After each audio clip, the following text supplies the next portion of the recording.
Salut et bienvenue pour ce 8e épisode de Kotatsu, votre podcast mensuel sur l'animation japonaise. Nous sommes le dimanche 4 février et je suis encore une fois en compagnie d'Alex. Alex, comment ça va ? Bah ça va, toujours là, toujours présent, mais c'est toujours un plaisir de voir ta tête. Toujours plaisir de manger des pizzas avant de commencer l'émission. Pas tout le temps des pizzas, hein, j'aimerais quand même. C'est vrai, pas tout le genre. Mais... On mange sainement. Bien sûr. Ouais. Pas quand je suis ici, mais sainement. Très bien, très bien. Bah écoute, de quoi on va parler pour ce mois-ci ? On va parler pour les 3 actus de Persona 3 Reload, un remake d'un RPG qui m'avait beaucoup impacté à l'époque et qui est sorti il y a 2 jours. Ensuite, on vous parlera de Manga Nova, une application de lecture de manga en ligne. Et on terminera ce segment avec un nouveau trailer de Spice & Wolf, vraiment la série que j'attends certainement le plus pour cette année 2024. Pour ce dossier, on va parler de Summer Wars, un film de Mamoru Hosoda qui est sorti il y a très longtemps de cela, un réalisateur dont on avait déjà parlé pour le deuxième épisode. Ouais, c'était Les Enfants Loups, il me semble. Exactement. Une personne en fait qu'on aime beaucoup, oui. En tout cas, et on terminera avec le traditionnel Free Talk où on parlera en fait des remakes en général, que ce soit des remakes d'animés, de films, ou encore de jeux vidéo. Au sens large du terme. Exactement. Je pense qu'on peut lancer cet épisode. C'est parti. C'est parti.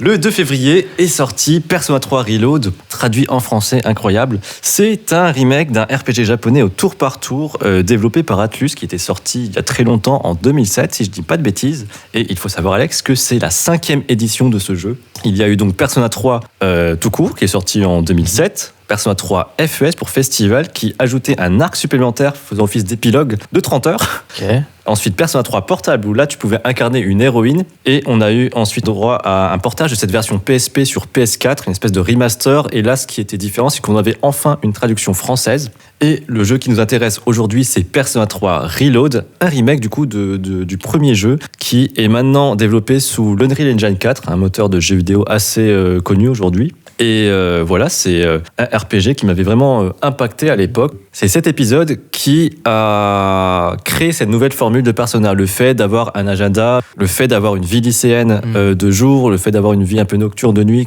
et d'explorer des donjons.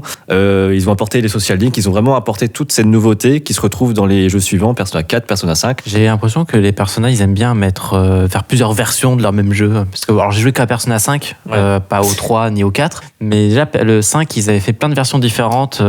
Ouais, c'est un peu similaire à ce que fait parfois Final Fantasy. Par exemple, Final Fantasy XII est sorti et ensuite ils ont sorti une Zodiac Edition où c'était un peu une définitive édition en quelque sorte, tu vois, où tu avais des ajouts supplémentaires.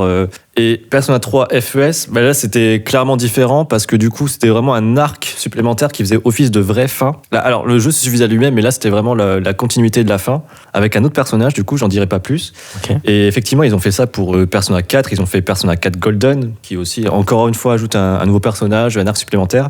On va revenir à l'histoire de Persona 3 parce que toi tu ne connais rien de ce jeu je crois. Vas-y. Mais spoil pas trop. En gros, tu incarnes, t'inquiète, tu incarnes un lycéen transféré au lycée Gekukan. Quelques jours après son entrée dans son nouveau lycée, son dortoir se fait attaquer par des entités maléfiques, les Shadows, qui apparaissent pendant l'heure sombre, une heure supplémentaire entre une journée et la suivante. C'est un peu une heure cachée. Et ce qui est particulier, c'est que pendant cette heure-ci, à part les utilisateurs de Persona, je reviendrai là-dessus plus tard, en fait, tout le monde entier est transformé en cercueil. Tu sors à cette heure-là, une ambiance de mort, quoi.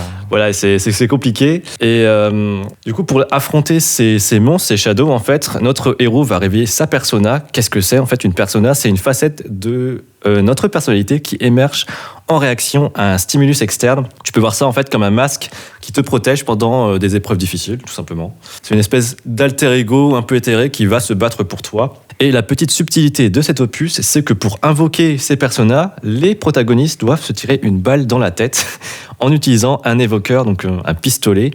Et pourquoi ? Parce qu'en fait, ça représente la mortalité, c'est un symbole de la mortalité. Ce qui veut dire qu'en utilisant en fait, ton évoqueur, ton pistolet au final, chaque personnage accepte que la mort peut arriver à n'importe quel moment. Et pourquoi c'est important? C'est parce qu'en fait, c'est aussi la thématique du jeu. C'est la mort, la vie, le temps qui passe. Voilà. Et ce remake, en fait, il réintroduit du coup tout le cast des personnages qui était vraiment cool à l'époque. On retrouve Yukari, Junpei, Akihiko. Bref, c'est des personnages que tu ne connais pas. Oui. Mais tu mangerais pas. Mais moi, j'ai aussi cet aspect nostalgie, tu vois, qui fait que je suis encore plus content de revoir ces personnages vraiment magnifiés par les graphismes actuels. C'est vrai que du coup, c'est littéralement Persona 3 avec les graphismes de Persona 5, avec le gameplay de Persona 5. Donc, c'est ultra plaisant à jouer. J'ai seulement joué 5 heures. Et j'en suis au premier donjon et c'est toujours aussi cool, franchement. Après, la différence avec Persona 5, c'est que contrairement à Persona 5, il y a des donjons thématiques où on va dire que chaque donjon a été crafté à la main et qu'il y a une vraie continuité dans ta progression du donjon. Là, dans Persona 3, tu vas monter une tour qu'on appelle le Tartare. Ok. Comme la sauce. Oui, c'est aussi un endroit des enfers, mais c'est... C'est vrai. Je pense que c'est un peu plutôt de là, mais bon. Oui, mais en anglais, ça sonne mieux, c'était le Tartarus, tu vois. Je trouve ça mieux. Le Tartare, en français, je trouve ça moins stylé, mais bref. Et en fait, cette tour, elle apparaît en fait à la place, pendant la Dark Hour, donc l'heure sombre. Ton lycée disparaît, se fait remplacer par une tour géante et tu vas devoir en fait explorer cette tour pour essayer de percer le mystère de l'heure sombre parce qu'en fait c'est une espèce de nid à Shadow et le groupe de héros pense que la solution est dans l'exploration de cette tour. Et donc tout le jeu va constituer à explorer cette tour. Et aussi, ce qui est important dans ce jeu, c'est les phases de la lune. Donc, ça veut dire que quand il y aura la pleine lune dans Persona 3, ça veut dire que serious shit is happening. J'en dirai pas plus pour te garder la surprise. Donc, il y a une structure un peu différente, mais il y a quand même tous les systèmes de Persona 5. Quand tu as la fusion des personas, tu as les social links, c'est le fait de, au final, de te faire des amis. Et plus tu es ami avec une personne, plus tes personnages seront puissants. Tu as toujours le même système de combat avec la all-out attack, le fait de pouvoir exploiter les faiblesses de tes adversaires et de gagner un tour supplémentaire. Ça, c'est vraiment similaire. Ils ont amélioré le combat un peu comme à la Persona 5 ou ils ont gardé le style de combat du 3? Alors justement, ils ont pris du coup le gameplay de Persona 5 parce que dans Persona 3 à l'époque, tu ne pouvais contrôler que ton héros et les autres personnages étaient contrôlés par l'IA et tu pouvais seulement leur donner des tactics, des stratégies, par exemple heal-moi, sois agressif, etc. Et en fait, ils ont fait ce changement de gameplay à partir de Persona 4 où là tu pouvais contrôler toute ton équipe. Ils ont gardé ça du coup pour Persona 5, ce qui fait qu'aujourd'hui effectivement tu peux contrôler tes personnages manuellement, ce qui est beaucoup mieux pour la stratégie. Donc il y a ça, il y a une espèce de button pass, si tu te souviens dans Persona 5, le fait de quand tu exploites une faiblesse d'un adversaire, tu peux donner la main, entre guillemets, à un de tes alliés, et ce qui veut dire qu'en fait que tu peux au final passer... t'enchaînes des combos. Voilà. C'est cool ça. Donc, c'est vraiment une amélioration par rapport au 3. En fait. Ils l'ont vraiment mis à jour. Ouais. Et en fait, ce qui est vraiment bien, c'est que pour moi, c'est le meilleur Persona. Pourquoi ? Parce que l'histoire est la plus intéressante à mes yeux. Je peux pas trop détailler forcément, mais je pense que rien qu'avec les thématiques, ça vous donne une idée de l'ambiance du jeu. C'est assez... je sais pas. Enfin, je pense que la nostalgie aide forcément, mais je suis très enthousiaste, en tout cas, à l'idée de jouer à ce remake. J'ai acheté la collector. Oui, j'ai vu ça, avec la petite figurine et tout. La figurine d'Algis, le meilleur personnage du jeu. Voilà. Tu le sauras quand tu joueras un jour. Ah, mais en vrai, ça m'intrigue. J'ai beaucoup aimé Persona 5 et le 3, j'aurais pas joué s'il n'y avait pas de... S'il n'y avait pas Elden Ring, s'il n'y avait pas Cyberpunk. Alors oui, évidemment, il y a ça, mais c'est surtout le côté un peu vieillot, tu vois. Ça date, le gameplay est différent. Là, le fait que tu as un remake avec vraiment tout qui a été remis à jour, donc je vais pas être dépaysé par rapport à Persona 5 et je vais pas être frustré de me dire ah merde tu peux pas faire ça, ah merde tu peux pas faire ça non plus. Ouais, c'est vraiment la version ultime de Persona 3 quoi. C'est... Voilà, donc en vrai je pense que je me la prendrai sur PS5. Ah bah si tu veux je te le prêterai. Écoute, si c'est pas le paraquet. Franchement, non mais vraiment c'est le jeu, en tout cas c'est mon jeu du mois de février. En attendant Final Fantasy VII Rebirth qui sort le 28 février et je peux te dire que là je faut pas traîner mon petit gars. Oui, et là c'est pas un spoil, c'est que tu as 1 an pour faire le jeu. Dans l'histoire c'est canon. T'as 1 an pour faire le jeu. Je sais pas si c'était pareil dans Persona 5, t'avais 1 an aussi. Ils te disent pas 1 an, mais en fait t'as un calendrier à suivre. Oui. Si, non, t'as pas 1 an, mais ils te donnent une date clé. Ouais. Je crois. C'est un peu similaire en fait ici. Mais voilà, je recommande vraiment. Il est sur PS4, PS5, Xbox, PC. Vraiment, il est disponible partout et traduit en français. Et ça, c'est vraiment appréciable parce que tous les personnages principaux que j'avais faits étaient en anglais à l'époque. Et là, c'est vraiment, tu vois, un bon avant. Le fait de pouvoir jouer à des jeux Persona en français, bah franchement. Le 5, c'est pareil tout de suite, hein, parce que la première version de Persona 5, c'était en anglais. Hein. Le français est arrivé avec la version royale. Oui. Que tu as fait. Que j'ai fait, oui. Ouais, que je devrais faire aussi. Finir un jour. Ouais, bon, t'as fait Persona 5 2 fois, je crois, en plus. Ouais, mais en fait, oui, mais il y a ce nouveau personnage que j'ai pas. T'as ce nouveau personnage, t'as une fin différente, t'as tout un nouveau palace, mais. Ça peut changer. Mais même moi qui ai refait. Après, moi, j'avais la version Persona 5 classique et la royale. Moi, j'ai joué assez tard à Persona 5, donc du coup, j'ai pas eu beaucoup de temps, mais déjà, ça m'avait saoulé de refaire tous en même les. temps, tu l'avais déjà fait le jeu, donc c'est normal. Ah oui. Mais toi, par exemple, est-ce que ça t'intéresserait de jouer à du Persona 4 ou du Persona 3 si jamais t'avais le temps? Bah là, le Persona 3, ouais, j'aimerais bien y jouer. Ouais. Très le clairement. 4, là, je te le conseille pas parce que là, il a très mal vieilli. Enfin, il a bien vieilli. En fait, la flemme parce effectivement, ils ont vieilli, mais le remake va me donner envie, effectivement, de rejouer. Pas mal les remakes. On en parlera plus tard. Voilà.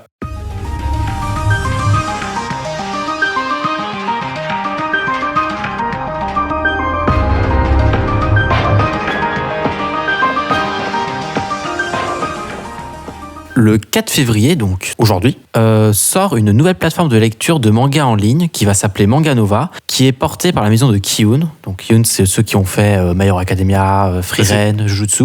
Et en fait, cette application va être entièrement gratuite, sans publicité et sans engagement. Alors c'est bizarre. Ça vend du rêve quand même. Ouais, mais c'est bizarre. Alors du coup, on ne sait pas encore parce que l'application n'est pas. On est 4 février aujourd'hui et c'est pas encore sorti. C'est pas encore sorti. On verra si ça arrive plus tard dans la journée. Cette application sera accessible sur tous les systèmes d'exploitation, donc ordinateur, smartphone et tablette. Les mangas seront en simultrade, y compris des titres populaires du Jump. Ça sera seulement pour une sélection du catalogue Kiun. Donc là déjà on comprend peut-être le côté gratuit. Ouais, peut-être qu'ils vont juste ressortir des vieux mangas. Ouais, c'est ce que je pense. Ouais. Sinon, ils se tirent une balle dans le pied. Hein. Voilà. Ils tirent une balle petite. Persona 3. Persona Allez, 3. let's go. Allez. Alors, on sait aussi que le catalogue va s'enrichir progressivement avec des mangas de Mana Books. Alors, Mana Books, c'est pour ceux qui connaissent pas, c'est ceux qui ont. Alors, ils font des mangas Elden Ring, Animal Crossing, Steins Gate. Donc, quand même, ils font des choses assez connues. Ceux qui ont édité, les mangas. Voilà. Encore une fois, on sait pas exactement ce qui va sortir, mais voilà, c'est pour vous donner une idée de ce que fait Mana Books. Il va y avoir des fonctionnalités donc avec une boîte à idées, des quêtes, des défis permettant aux utilisateurs de débloquer des contenus exclusifs, des titres ou des chapitres additionnels, bref. Plein de choses qu'on appelle finalement, ça s'appelle la gamification. Ça va être de rendre une plateforme plus ludique à travers des mini-jeux. Ça va permettre d'attirer et de fidéliser les personnes sur ces plateformes-là. Mais c'est un peu étonnant, parce que normalement, tu vois, une application de manga de lecture en ligne, moi j'utilise celle de Shueisha, Manga Plus. En fait, tu l'utilises juste pour lire un chapitre chaque semaine et c'est ciao, quoi. Ah oui. Après, à voir, hein, peut-être qu'ils veulent justement créer une espèce d'ambiance avec des jeux, des quêtes. Je sais pas, je pense qu'ils veulent vraiment être plus que juste une plateforme de lecture. Ouais. On verra ce que ça va être. Hein. Je pense qu'il y aura beaucoup de concours ou genre de choses où il faudra que tu te balades dans le site, qui vont devoir, les gens vont devoir du coup trouver des indices ou genre de choses, j'imagine. Donc du coup les forcer à se balader dans l'application et en fait la connaître, donc avoir envie d'y rester. Bon, on verra leur stratégie. Ils proposent aussi une personnalisation de l'interface qui va être possible pour que chaque lecteur puisse créer un espace de lecture adapté à ses préférences. Bon, c'est un peu vague, mais... Ouais, c'est un peu vague, on verra ce qu'ils disent. Et évidemment, cette plateforme, ça fait quand même une grosse compétition avec d'autres offres similaires telles que Manga.io, Crunchyroll, donc qui est payante, ou encore Manga Plus, qui lui est gratuit du coup. Ah, ça, je connais pas trop les autres plateformes, j'avoue que je l'utilise pas.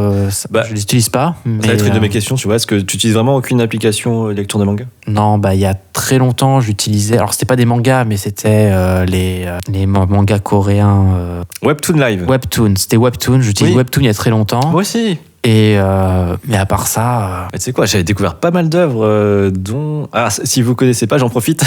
Si vous utilisez Webtoon Live, je vous recommande de lire Salty Studio. C'est très cool. C'est parler de ça. Je crois, oui. En gros, c'est un gars qui quitte son job pour devenir illustrateur.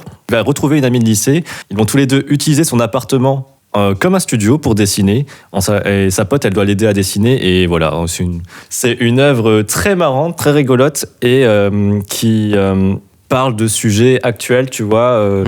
Moi, ça me parlait aussi parce que du coup, moi, j'aime bien dessiner et forcément, du coup, je me suis un peu retrouvé aussi dans le protagoniste qui a des problèmes d'inspiration, qui n'arrive pas à dessiner tout simplement, à s'y mettre et il se compare du coup à sa pote qui, elle, tu vois, elle a une idée, elle le fait en un rien de temps et ça se passe, quoi.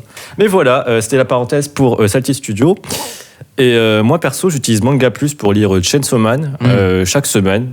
Et je crois que c'est le seul manga que je suis, ouais. À part ça, je me suis un peu remis au manga là récemment. Chainsaw Man, j'ai acheté l'édition Prestige où t'as la première partie du manga. En gros, c'est 13 volumes. Premier gros arc. Bon, écoute, déjà, t'en utilises un.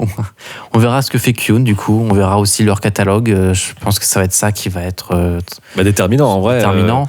J'imagine qu'ils vont mettre beaucoup de leurs vieilles séries et peut-être une un peu phare pour attirer le monde. Ouais, mais typiquement, tu vois, je pense pas qu'ils vont mettre My Hero, c'est impossible. Peut-être qu'ils mettront les premiers tomes.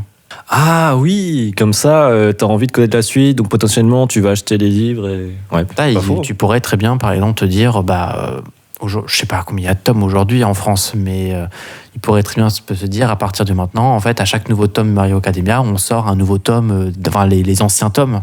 Ouais. Et du coup, tu te rattrapes, mais en fait, ça va pas suffisamment vite. Donc comme ça, les gens peuvent lire sur Manga Nova et si ça leur plaît, ils vont vouloir rattraper en manga papier. Ça peut être une stratégie. Effectivement, on verra bien. Hein.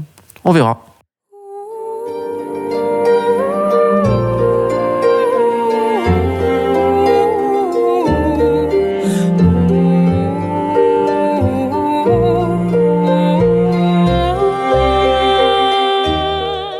Pour cette troisième actu, on va parler de Spice & Wolf qui a eu droit à son deuxième trailer. On a déjà parlé maintes et maintes fois. Oui. Mais écoute, il y a une actualité sur Spice & Wolf, donc je me permets d'en parler. Une petite correction aussi, il me semble. Effectivement. Si vous ne connaissez pas Spice & Wolf, c'est une série de romans d'Isuna Asekura. On a déjà eu droit à une adaptation animée en 2008 de 2 saisons par le studio Brains Base.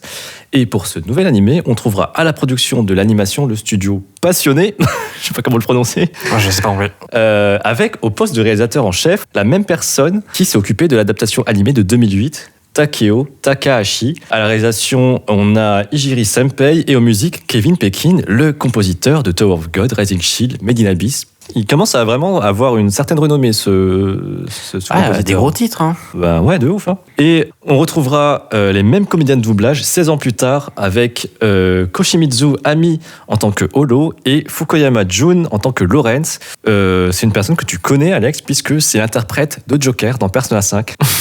Mais non. Si. En plus, tu m'as montré le trailer, mais j'ai pas du tout reconnu. Ouais, t'as vu ? Bon, après, c'est des doubleurs, donc ils changent leur voix, mais... Moi, je l'identifie assez facilement, puisque je connais très bien Persona 5 et Spice & Wolf, donc forcément. Mais c'est marrant quand même. C'est un rôle totalement opposé. Mais Joker, il parle pas dans le jeu. Si, il parle, il invoque des personnages. Tu entends sa voix. Et oui, c'est vrai. Et il parle dans l'animé, si t'as vu l'animé. Mais bref. Non, je peux. Ça parle de quoi, Spice & Wolf ? Ça parle de la rencontre entre Kraft Lawrence, un marchand itinérant, et Holo, la déesse souffle de la moisson. Tout ça se passe dans un monde médiéval fantastique. Et le fil conducteur en fait de cette série, c'est Holo qui va souhaiter retourner dans sa terre natale, pendant que Lawrence, lui, va chercher à faire prospérer son commerce, tout simplement. Et voilà, on va les suivre voyager de ville en ville. Ils vont être confrontés à des situations dangereuses et tu vas les voir évoluer. Enfin, ce qui est vraiment intéressant, je l'ai déjà dit avant, mais c'est vraiment leur relation. Tu vois que Lawrence, au début, il est un peu timide, un peu réservé, parce que Holo, c'est quelqu'un de très sage qui a vécu pendant de longues années. Ça me fait un peu penser à Frieren, tu vois, un tout petit peu. Oui. C'est pas aussi long que Frieren, mais... Oui, mais c'est vrai que quand tu vis un certain nombre d'années, t'as une sagesse qui apparaît sur le monde, et même si quand même Holo, elle est un peu plus taquin.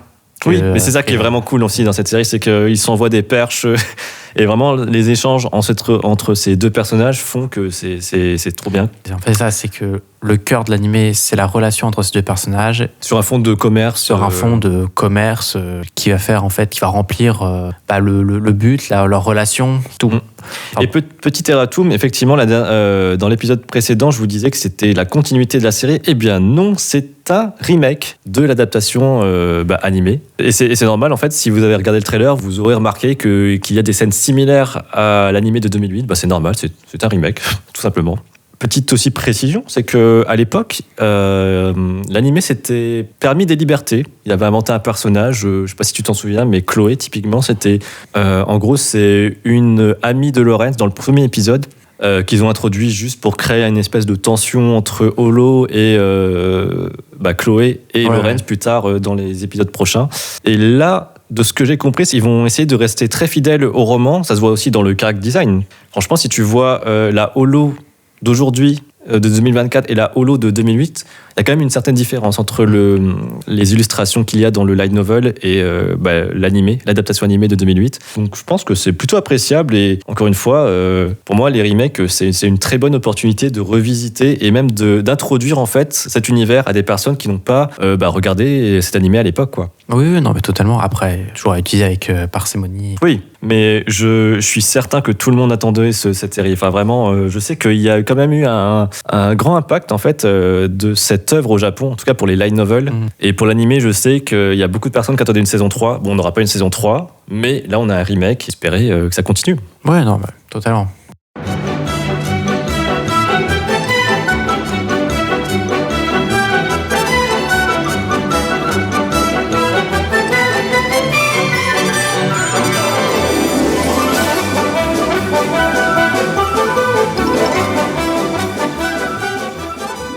Et voici le temps, non pas des rires des champs, mais du dossier de Kotatsu.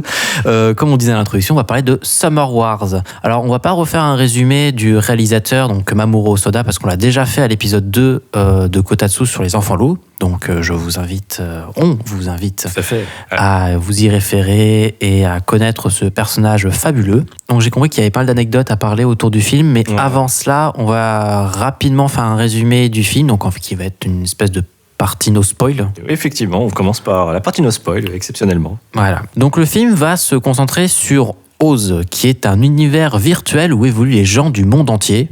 Chacun a son avatar qui fait l'office d'une espèce d'alter ego au monde d'Oz. Et dans son monde, tu peux faire plus ou moins tout ce que tu veux. Tu peux aller au centre commercial pour acheter des musiques, des films, des meubles, même des billets d'avion. Donc en gros, c'est un site e-commerce gigantesque, littéralement c'est ça. Ce qui est important dans Oz, c'est aussi la communication parce que toutes les langues sont traduites en temps réel. Donc tu peux communiquer avec n'importe qui dans le monde entier. Ça, ce serait trop bien, ça. C'est pas mal, ça. C'est pas mal du tout. On va y retrouver aussi toutes les entreprises et les commerces du monde qui vont avoir leur boîte en ligne. On peut même y accomplir toutes les formalités administratives.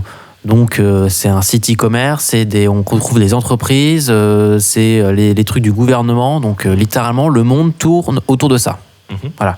Et donc, on va commencer l'histoire avec un lycéen qui s'appelle Kenji, donc plutôt timide et surdoué en mathématiques, c'est important, qui travaille sur la maintenance d'Oz en tant que job d'été.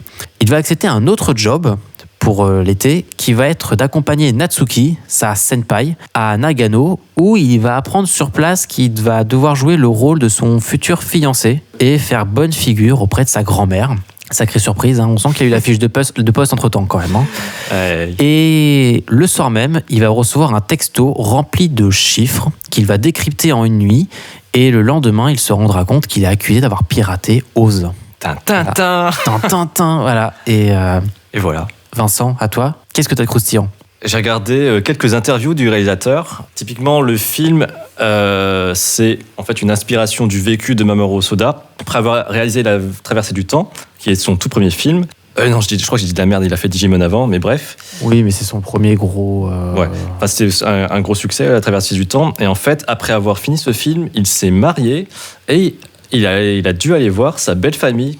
Et ce qu'il disait, c'est qu'il avait eu un sentiment très étrange au début parce que, en fait, des gens inconnus deviennent en un instant des membres de votre famille. Et on lui a aussi fait quelques remarques comme quoi Oz était très similaire à Second Life. Je sais pas si t'as connu ça, Second Life. Alors, de nom, mais j'ai jamais oui, moi non plus, mis les mains dedans. J'y ai pas joué. C'était plus l'époque JDG, je crois.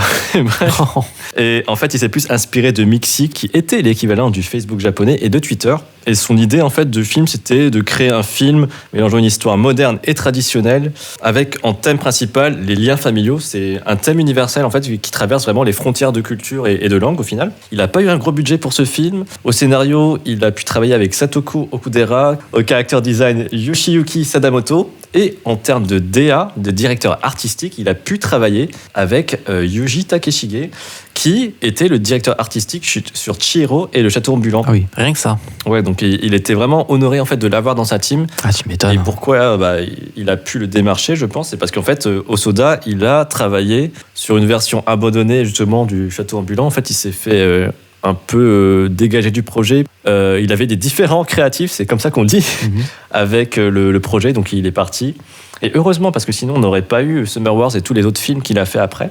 Il faut savoir qu'il n'y a pas vraiment de personnage principal. On vous a parlé de Kenji, mais en fait, le vrai personnage principal de ce film, c'est toute la famille. C'est les cousins, les cousines, les tantes, les oncles de Natsuki. C'est vraiment un tout. En sachant que Hosoda, à la base, tu vois, il voulait faire une histoire avec 80 personnages principaux. Oh, ça fait beaucoup, là, non ? Ça fait beaucoup. Peut-être 2 dernières anecdotes, c'est que la majeure partie du film se déroule dans la ville réelle d'Ueda. Et en fait, cette ville a été choisie comme le principal du film, car elle était située dans un territoire autrefois gouverné par un clan, le clan Sanada, sur lequel est basée en fait la famille du film, Genuchi. Et en plus de ça, en fait, Ueda, c'est proche du lieu de naissance de Hosoda, donc bon, au final, ça l'a arrangé d'utiliser un endroit qu'il connaissait. Et bref, voilà, c'était les petites anecdotes par rapport au film. On l'a revu, littéralement, il y a 2 jours. Oui. Qu'est-ce que t'en penses après tout ce temps ? Parce que j'imagine que toi aussi, tu ne l'as pas vu depuis... ça fait un moment, mais en vrai, je l'ai vu peut-être 3-4 fois ce film maintenant. Ah, quand même. Moi, je l'ai vu 3... C'était ma 3e fois, là. Ouais, peut-être 3e fois. J'exagère 4 fois, mais ouais, je pense que ça fait 3 fois. En fait, je le trouve toujours aussi bien. Je trouve qu'il libère des sentiments et des émotions qui sont autour de la famille, de l'union, qui sont ultra intéressants. Après, on va pas aller dans le spoil, hein, mais en fait... Du coup, ils vont dans la campagne profonde pour y aller avec sa senpai. Et en fait, au fur et à mesure, il va rencontrer des membres de la famille de Natsuki. J'imagine que c'est des tantes, des cousines, ce genre de choses. Et c'est assez drôle de voir le petit groupe grossir petit à petit. Oui, et à chaque fois, il donne des anecdotes sur la famille, le lieu. Et tout ça se fait dans l'introduction qui est très énergique, avec la musique très rythmée. Et moi, j'adore cette intro. Enfin, vraiment, elle me fait beaucoup rire aussi. Tu vois tout le monde qui arrive. Au début, je crois qu'ils viennent en train. Ensuite, ils finissent ils prennent un bus. Après, je crois qu'ils terminent en voiture. Je suis plus sûr. Ouais, je sais plus. Et ils arrivent ensuite à la demeure en fait de la grand-mère qui est immense. Enfin, c'est incroyable. Et le film commence. Et moi, ce que je trouve ce que j'ai bien aimé, c'est qu'il y a quelque chose qui m'a parlé, c'est que le fait que Kenji, en fait, au début, tu vois, il assiste au repas de famille.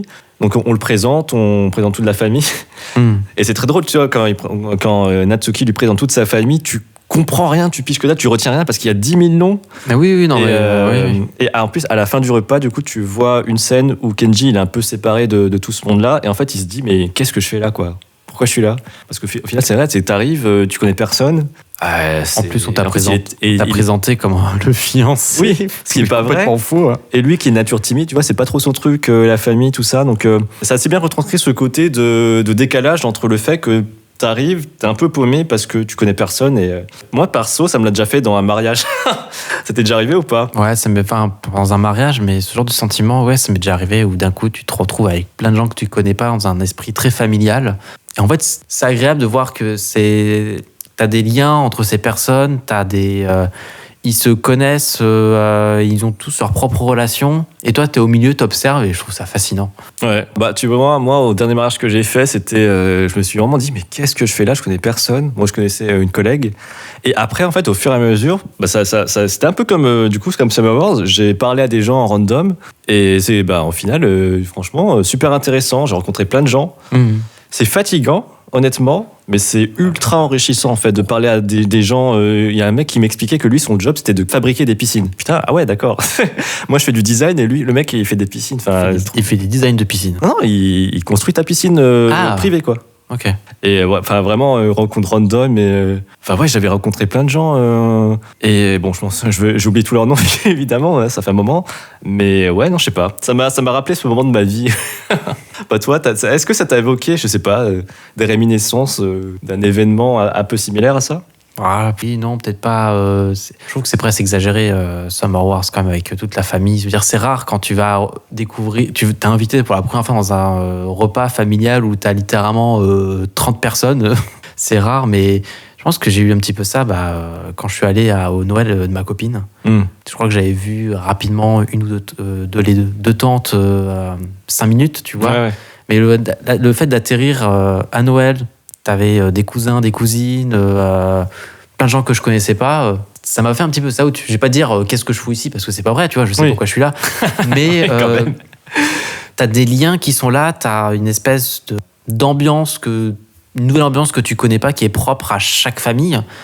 Et ça. Oui, t'as souvent ce côté. C'est chaleureux en fait. Voilà, et t'as ce côté justement, t'as des inconnus que tu viens de rencontrer il y a 2 minutes, et paf, tout de suite ils sont, justement chaleureux avec toi. Ouais, mais en fait, t'es le bienvenu. Oui, c'est ça. Et je trouve que ce film, du coup, retranscrit très bien ce sentiment-là. Donc bravo Soda pour cet aspect-là. Est-ce qu'il y a des scènes que t'as kiffé dans ce film, sans spoiler? Du coup, tu avais dit toutes les rencontres là au fur et à mesure du trajet. Et en fait, qui continue, même quand tu es une fois à l'intérieur du château, de la demeure, pas du château, mais de la demeure, mais bon, à cette taille-là, c'est presque un château. Hein. Ça continue, tu vois, et à chaque fois, chaque famille, chaque arrivée de chaque membre de la famille, il y a un côté un peu.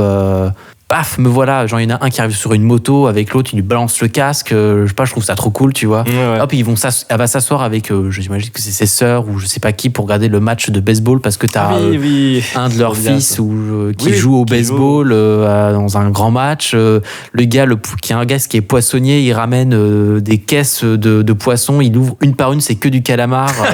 Le premier casse, t'as tous les gamins qui font waouh, c'est génial. Deuxième casse, encore des calamars, waouh, c'est génial. Et troisième casse, encore des calamars. Ouais. Et en fait, ça me permet de rebondir là-dessus, c'est que l'humour dans ce film est très très bien traité. Enfin, vraiment, moi, ça m'a fait beaucoup. C'est léger. C'est léger, c'est bon enfant, et les gamins aussi m'ont fait beaucoup rire. Non, il y a Osoda, encore une fois, il est très bon là-dedans, tu vois. Je trouve qu'il est très bon à faire de l'humour. Et c'est pas de l'humour à la Marvel, vraiment, c'est de l'humour de situation, c'est jamais lourd, tu vois, c'est toujours, je sais pas comment dire, c'est naturel. En fait, il joue sur la personnalité de chaque personnage et qui vont apporter des petits pics dans les dialogues ou à certains moments, et en fait, c'est réaliste. Ouais. Et t'as aussi, t'as une scène qui me revient, c'est que justement, quand Kenji se fait accuser, il se fait arrêter parce que t'as un gars dans la famille qui est policier, donc il se fait arrêter par ce policier. Et voilà, il est coffré, on l'emmène en voiture. Et pour une raison que je vous ne dirai pas, il va revenir dans la maison, dans le film. Et du coup, quand il revient, tout le monde lui dit t'es revenu, t'as oublié quelque chose. Ah non, je suis là pour sauver le monde. Mais non, je trouve que vraiment le fait d'avoir cette famille en tant que personnage principal, ça marche super bien. En fait, c'est une entité à proprement parler. Tu as chaque membre de la famille et tu as l'ensemble des membres qui créent une entité. Ouais, c'est vraiment bien. La grand-mère aussi, elle me fait rire, la grand-mère. Ouais. J'ai pas de scène là qui me vient à la tête. Non, mais bon, après, plus tard dans le film, effectivement, il y a des moments qui va me faire un peu rire, mais ça, c'est du spoil. Mais même au début, je trouve. En fait, la grand-mère, elle a ce côté très matriarche. Oui. Enfin, c'est elle, la chef de famille. Tout le monde l'écoute, tout le monde est là pour elle. Ouais. Et elle n'est pas autoritaire. Enfin, elle est autoritaire, mais elle aime sa famille de tout son cœur. Et parce qu'en fait, tout le monde est là pour fêter son anniversaire qui arrive.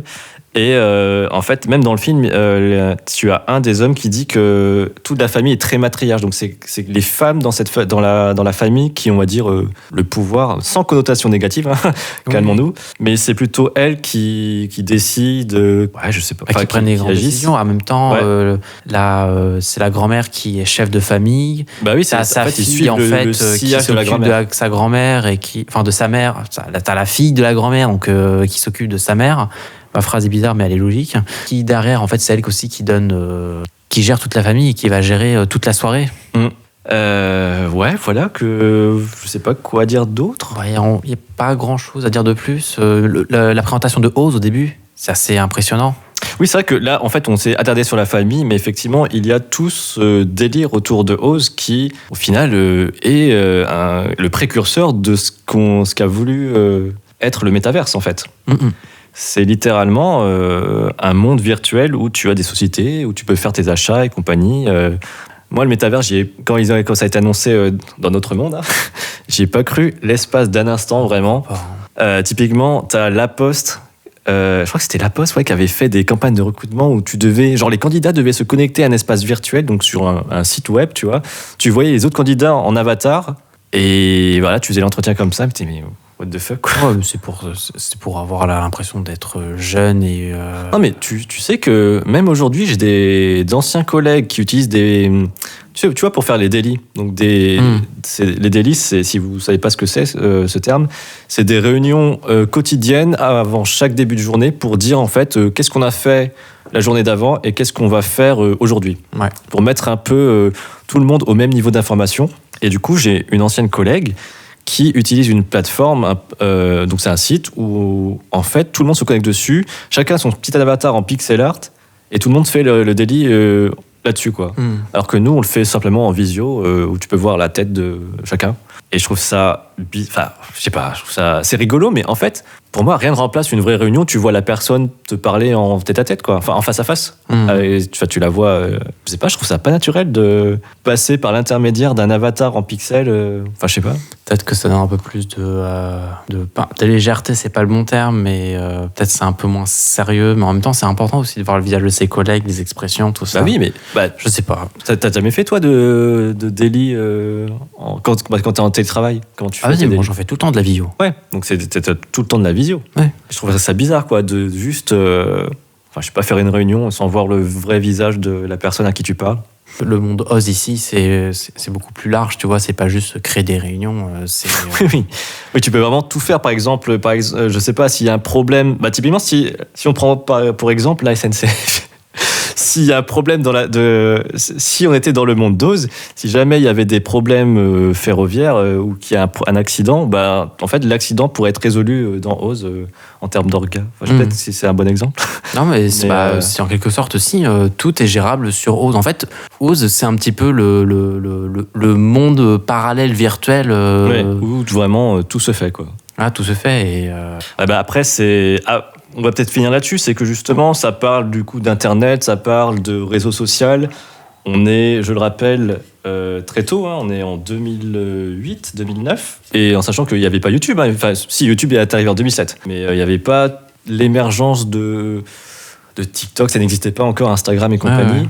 Donc il n'y avait pas encore tout ça, et je trouve que ce film est vraiment précurseur dans cet aspect-là, quoi. Et je suis d'accord. Tu vois, même le terme de métaverse, ça n'existait pas, et en fait, au final, c'est ça qu'il y a dans le film.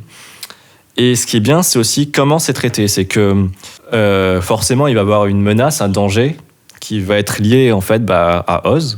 C'est pas manichéen, donc c'est pas tout est méchant, tout est gentil. C'est vraiment, t'as des bons aspects en fait liés à Oz, et forcément t'as des dérives qui sont aussi liées à Oz. Et disons que c'est pas juste un message à sens unique.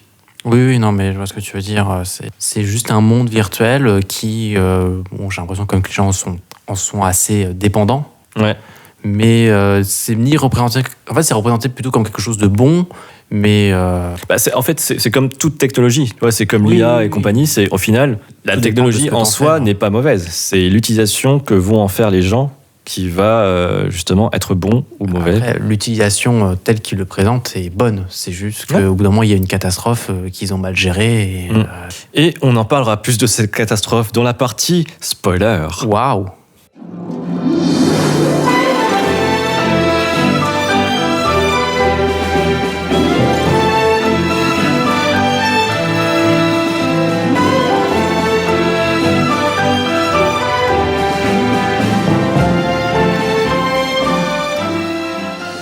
Bienvenue en partie spoiler. On peut reprendre, hein, on parlait d'une catastrophe. La catastrophe. Mais qu'est-ce qui s'est passé, Vincent? Je sais plus, mec. On peut peut-être revoir le film alors. Hein. Non, mais évidemment, on parlait du coup de Kenji qui avait décrypté le texto, et qui apparemment était accusé en fait d'avoir piraté Oz. Donc en fait, cette série de chiffres était en fait une clé de sécurité, il me semble, voilà.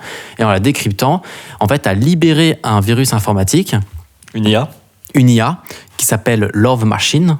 Putain, mais du coup, oui, ce coup, c'est une IA, la méchante. Oui, c'est vrai que je viens de percuter, mais... En fait, c'est un virus informatique qui est une IA. Oui. Et en fait, elle a pour particularité d'être tout le temps en quête de savoir. Ouais, de connaissances. En fait, elle n'a pas de but précis, à part, en fait, du coup, accumuler de l'information et du savoir. Donc, en fait, elle te pirate absolument tout. Elle vole les comptes de tout le monde. Ouais. Pour justement avoir les savoirs, puisque, comme ils disent dans le film, si l'IA pirate récupère le compte du président, il a accès au code pour lancer des missiles nucléaires. Ouais. Donc pour dire en fait à quel point le monde de Oz, c'est un parallèle au monde de la vérité véritable. Et c'est là où en fait on va faire le parallèle, ou ce côté où même si Oz est quelque chose de bon, derrière en fait il y a quelque chose de mauvais, dans le sens où si Oz comme Oz a des problèmes, en fait les problèmes se répercutent dans la vraie vie. Exactement. Voilà, oui, donc il pirate les trucs les lignes ferroviaires, tout ce qui est canalisation d'eau. L'appareil pour la grand-mère, justement. Voilà, l'appareil pour la grand-mère, on va en parler de ça justement, parce que à un moment donné, pareil, il va pirater tout ce qui est lié au monde hospitalier. Ouais, et t'as beaucoup de personnes âgées qui vont avoir des détecteurs au niveau du cœur pour capter si une crise cardiaque va arriver, ou pour alerter les médecins. Et du coup, tous se mettent à capoter. Ouais. À capoter. En fait, je crois ils créent tous une alerte. Donc en fait, il y a tous les médecins qui vont voir les personnes âgées. Ils disent des fausses alertes au début. Ah ouais, c'est des fausses alertes. Et nous, on dit non, tout va bien. Et en fait, au bout d'un moment, là, c'est le bon gros spoil. La grand-mère a justement un problème cardiaque. Et elle meurt. Et en fait, depuis 24 heures, l'un des membres de la famille est justement médecin et surveillait le cœur de la grand-mère. Et en fait, depuis un jour, il ne capte plus rien via l'appareil. Et en fait, elle meurt une nuit suite à un événement qui s'est passé la veille, qui l'a un petit peu remonté, on va dire. Ouais. Mais justement, on peut peut-être parler de ça, c'est que moi, un de mes passages préférés, c'était par rapport à cet événement, c'est qu'en fait, il y a un oncle à Natsuki, c'est ça, Wabinusuke, qui va revenir, donc qui est un enfant adopté. Illégitime, non, c'est pas ça? Ouais, c'est légitime. En fait, il était du côté du père, mais c'était pas le. C'est pas le vrai fils de la grand-mère. Voilà. Et en fait, donc il a eu une éducation heureuse visiblement, mais en fait, au bout d'un moment, il s'est cassé en revendant une montagne, donc une propriété de la famille, pour se faire de la thune et partir en Amérique. Et après, on l'a plus revu pendant 10 ans. Et justement, là, étrangement, il revient après 10 ans pour fêter l'anniversaire, visiblement, de sa grand-mère. Enfin, fêter. Oui. Alors, en tout cas, effectivement, il vient pas pour ça. Il vient en mode c'est son anniversaire, je le savais pas. Alors ouais, il mytho totalement. Mais il revient sans expliquer vraiment la raison de sa présence. Et en fait, il était vraiment revenu pour l'anniversaire de sa grand-mère, qui voulait rendre fière. Et moi, ce qui m'a... J'ai pas chialé, mais je te jure, j'étais à 2 doigts de chialer. C'est que, en fait, quand tu vois, ça se passe mal parce que lui, il dit à sa grand-mère, c'est lui qui a inventé l'IA. Ouais, mais aussi, c'est important de savoir pourquoi il l'a créé. Parce que j'ai l'impression qu'effectivement, il a récupéré En fait, la famille est une grande propriété et en fait, était à l'époque très très riche. Et en fait, petit à petit, ils perdent de leur richesse. Oui. Et je pense que cet oncle voulait, on appelle ça redorer le blason. Ouais, redoser le blason de la famille. Et sauver la récupérer famille, de l'argent. Donc je pense il a vendu une partie de la propriété pour faire de l'argent, pour créer une IA qu'il voulait vendre aux États-Unis. Et en fait, pour la vendre aux États-Unis, les États-Unis ont fait une simulation dans le monde de Oz pour savoir comment allait réagir l'IA. Et évidemment, ça a foiré. Mais c'est pas que ça a foiré. Ils ont eu au départ, ils étaient plus que satisfaits. Et au bout d'un moment, l'IA devient totalement hors de contrôle. Ouais, mais en fait, du coup, il a fait ça pour avoir de l'argent pour sa famille, en fait. C'est ça. Et justement, quand il apprend Putain, je crois que je commence... Non, mais vraiment. Mais je sais pas pourquoi, ça m'a touché. C'est que quand Natsuki l'appelle et pour lui apprendre la mort de sa grand-mère, j'ai... même là, j'ai la voix qui chante. T'as sauté les étapes, là. Hein. Oui, sûrement, mais... Parce que du coup, il explique à la grand-mère le pourquoi du comment. La grand-mère, en fait, qui est choquée, puisque à cause de son fils... le monde est en bordel. Oui, donc il mesurait pas trop les conséquences de son action. Ouais, c'est ça. Même s'il est indirectement lié, quoi. Voilà, en fait, c'est pas lui qui a mis le virus. Oui. Le virus, il fait ce qu'il veut. Mais lui, il se protège en disant ça, mais en fait, c'est lui qui a créé le virus. Donc, en fait, il a sa part de responsabilité dans cette histoire, que lui ne veut pas croire. Mais en fait, la grand-mère se dit, c'est de sa faute. Donc, du coup, moment badass, elle prend une lance... une lance et elle commence en fait à laisser limite à menacer limite de le tuer en fait. Elle était partie pour le tuer. Hein. Ouais. Et du coup lui s'enfuit et effectivement à la mort de la grand-mère, là c'est le moment un petit peu émouvant où quand la Natsuki lui explique à son oncle que la grand-mère est morte, là il se met sur tous les états, il fait demi-tour avec la voiture mais à fond la caisse. D'ailleurs sa belle voiture de collection elle arrive dans un état mais déplorable, tu sens qu'il a foncé comme un... Ouais, mais je sais pas pourquoi ça me touche autant, c'est que tu vois qu'il est vraiment touché parce qu'il est vraiment... tu vois, son truc con, mais son identifiant pour son téléphone, c'était l'anniversaire de sa grand-mère. Voilà. En fait, il disait qu'il ne pas savoir l'anniversaire de sa grand-mère alors qu'il le savait. Et je trouve que c'est un personnage qui est intéressant parce que, en fait, on pourrait croire que c'est lui le méchant. Oui, il est présenté comme un méchant. En fait, il est présenté comme un méchant, mais c'est pas vraiment un méchant parce que en fait, il a voulu faire de bonnes intentions, mais la méthode n'était pas bonne. Oui. Et je vais pas dire qu'il se rattrape, il se rattrape un peu à la fin, mais c'est pas une question. En fait, il se rattrape dans le sens où il va prendre conscience en fait que qu'il est aussi responsable de la mort de sa grand-mère à cause de cette IA, et il va essayer justement de l'anéantir avec le reste de la famille. Ouais. Et ouais, ce passage, vraiment, ça m'a touché, ouais. Et moi, si je devais peut-être donner une autre scène, c'est quand Kenji déchiffre l'ultime code. Ah, il saigne du nez. Il saigne du nez, mais en fait, au début, du coup, pour déchiffrer un code, à chaque fois, il prend une page de brouillon, il écrit ses petits calculs, et après, il écrit en fait la solution qu'il a trouvée sur sa feuille. Et au bout d'un moment, il sait qu'il a plus le temps, donc il déchiffre en temps réel, en appuyant sur les touches du clavier. Effectivement, il saigne du nez. Il calcule mental. Ouais. Et ça, c'est trop bien. Et t'as la musique, t'as le thème principal qui est joué quand il commence à déchiffrer chaque clé. C'est vraiment, vraiment trop cool cette scène. Je crois que la musique, elle s'arrête à un moment donné, justement. Oui. Quand il commence à calculer de tête, tu sens que le cerveau est en surchauffe totale, la musique s'arrête totalement, et là, tu fais attention. Parce que t'as un satellite qui est censé s'écraser. Oui, en gros, là on est à la fin du film, donc ils ont réussi à vaincre Love Machine en jouant à un jeu japonais qu'on ne connaît pas. Hanafuda. Voilà. Bon, je ne connais pas. C'est pas un animé. Il y a pas un animé là-dessus avec une fille qui joue à Kaz. Alors oui, mais non. Oui, je vois que si. Non. J'ai pas. Si. C'est ça ce jeu, mais c'est pas ce jeu-là. Parce que l'autre, c'est une question c'est un réflexe à base de poésie. Ah oui. Non, et en fait, ils doivent taper sur les bonnes cartes. Exactement. Alors Chiafulu. Oh, c'est ça. Bien joué, c'est ça. Yes. Oui, c'est pas ça, mais alors là, c'est en fait, on dirait une espèce de poker, mais japonais, je sais pas. Avec des tuiles, enfin bref. En tout cas, elle réussit, en fait, Natsuki réussit à sauver tout le monde, elle récupère tous les comptes volés. Et du coup, en dernière tentative, vu que maintenant Love Machine n'a plus que 2 comptes, il envoie un satellite s'écraser sur la maison, voilà. Et pour dévier ce satellite, pour changer les coordonnées d'impact, en fait, le héros va essayer d'accéder à ces coordonnées et de les modifier.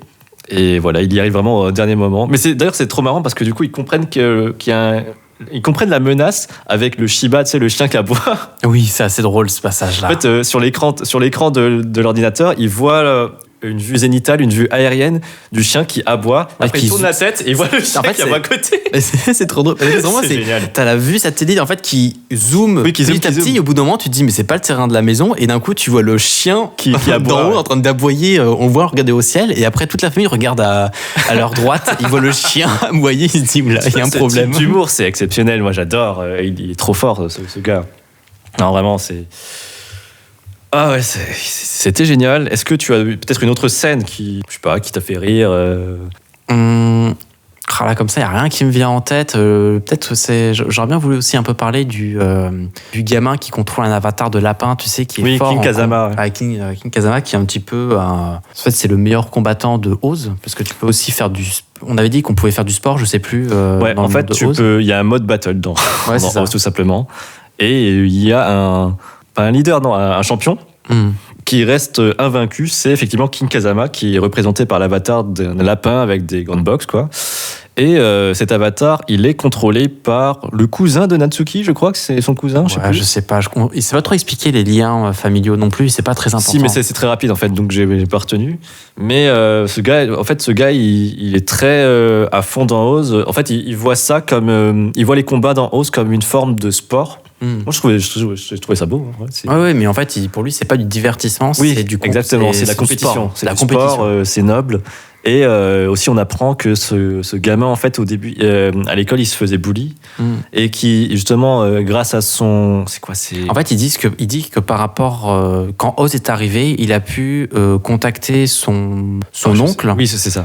Qui est le poissonnier, là, qui est assez drôle, qui, du coup, lui a... Des arts martiaux. Qui fait des arts martiaux et qui lui a pu apprendre en visio, enfin, à distance, via Oz, comment se battre. Ouais. Et ça lui a permis, je pense, de s'émanciper et d'avoir plus confiance en lui, quoi. Ouais, de gagner confiance en lui, exactement. Et c'est cool. Et Donc toi en fait, c'est un bienfait du monde de Oz, du côté virtuel, où c'est la connexion, encore une fois, la communication entre les personnages. Ouais. Ben voilà, on va peut-être finir là-dessus. C'est la dernière scène où justement on a un moment charnière c'est le combat du coup entre Natsuki et Love Machine qui possède des millions de comptes.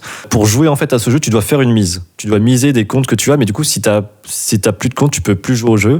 Et donc tu as tout le monde entier qui s'unit, qui donne son compte en fait à Natsuki, qui évolue d'ailleurs. T'as la Pokémon. Oui. Avec des... Bon, j'ai trouvé ça peut-être too much, mais bon, c'est pour faire comprendre que voilà, maintenant elle est badass. Mais du coup, tu as vraiment une scène où tu vois vraiment des gens du monde entier qui s'unissent.